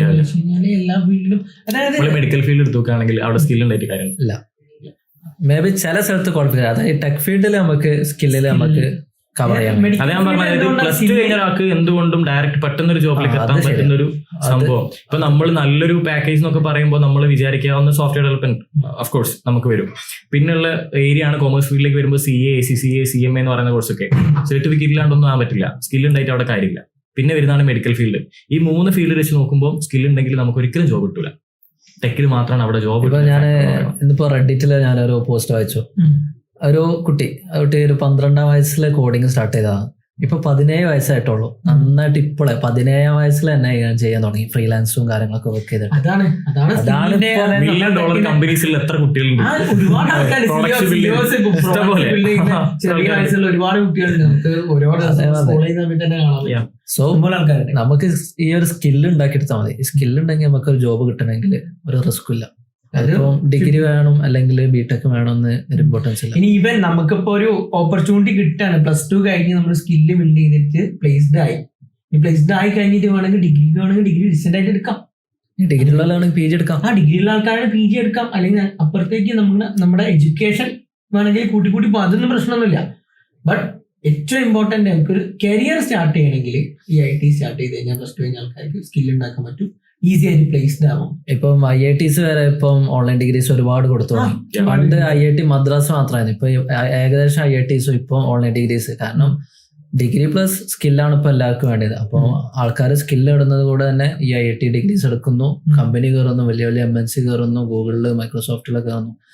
കുറച്ച് കാലം കഴിയുമ്പോൾ ഫസ്റ്റത്തെ ഒരു സ്റ്റാർട്ടിങ് പീരീഡിൽ ചിലപ്പോൾ നല്ല ലേണിംഗ് പീരീഡും കുറച്ച് കാര്യങ്ങൾ പഠിക്കേണ്ടി വരും. പിന്നെ കഴിയുമ്പോഴത്തേനും പോലെ വലിയ വലിയ കമ്പനീസും കാര്യങ്ങളൊക്കെ എത്തി ലൈഫ് സെറ്റിൽ ആക്കാൻ പറ്റുന്ന ഒരു ഏരിയ ആണ്. നമ്മൾ ഈ ടോപ്പിക്കിനെ പറ്റി ചർച്ച ചെയ്യുകയാണെങ്കിൽ നമ്മൾ നിർത്താൻ പോകുന്നില്ല. കാരണം അത്രയും കാര്യങ്ങൾ സംസാരിക്കാൻ ഇപ്പൊ തന്നെ തോന്നുന്നു എവറി നോക്ക് ആൻഡ് കോർണർ നമ്മൾ നല്ല ക്ലാരിറ്റിയിൽ സംസാരിച്ചിട്ടുണ്ട്. So best choice for +2 students ടെക്കിൽ സ്റ്റാർട്ട് ചെയ്യാം, നല്ലൊരു ഫ്യൂച്ചർ ബിൽഡ് ചെയ്യാം. എന്തെങ്കിലും ഡൗട്ട്സ് ഒക്കെ ഉണ്ടെങ്കിൽ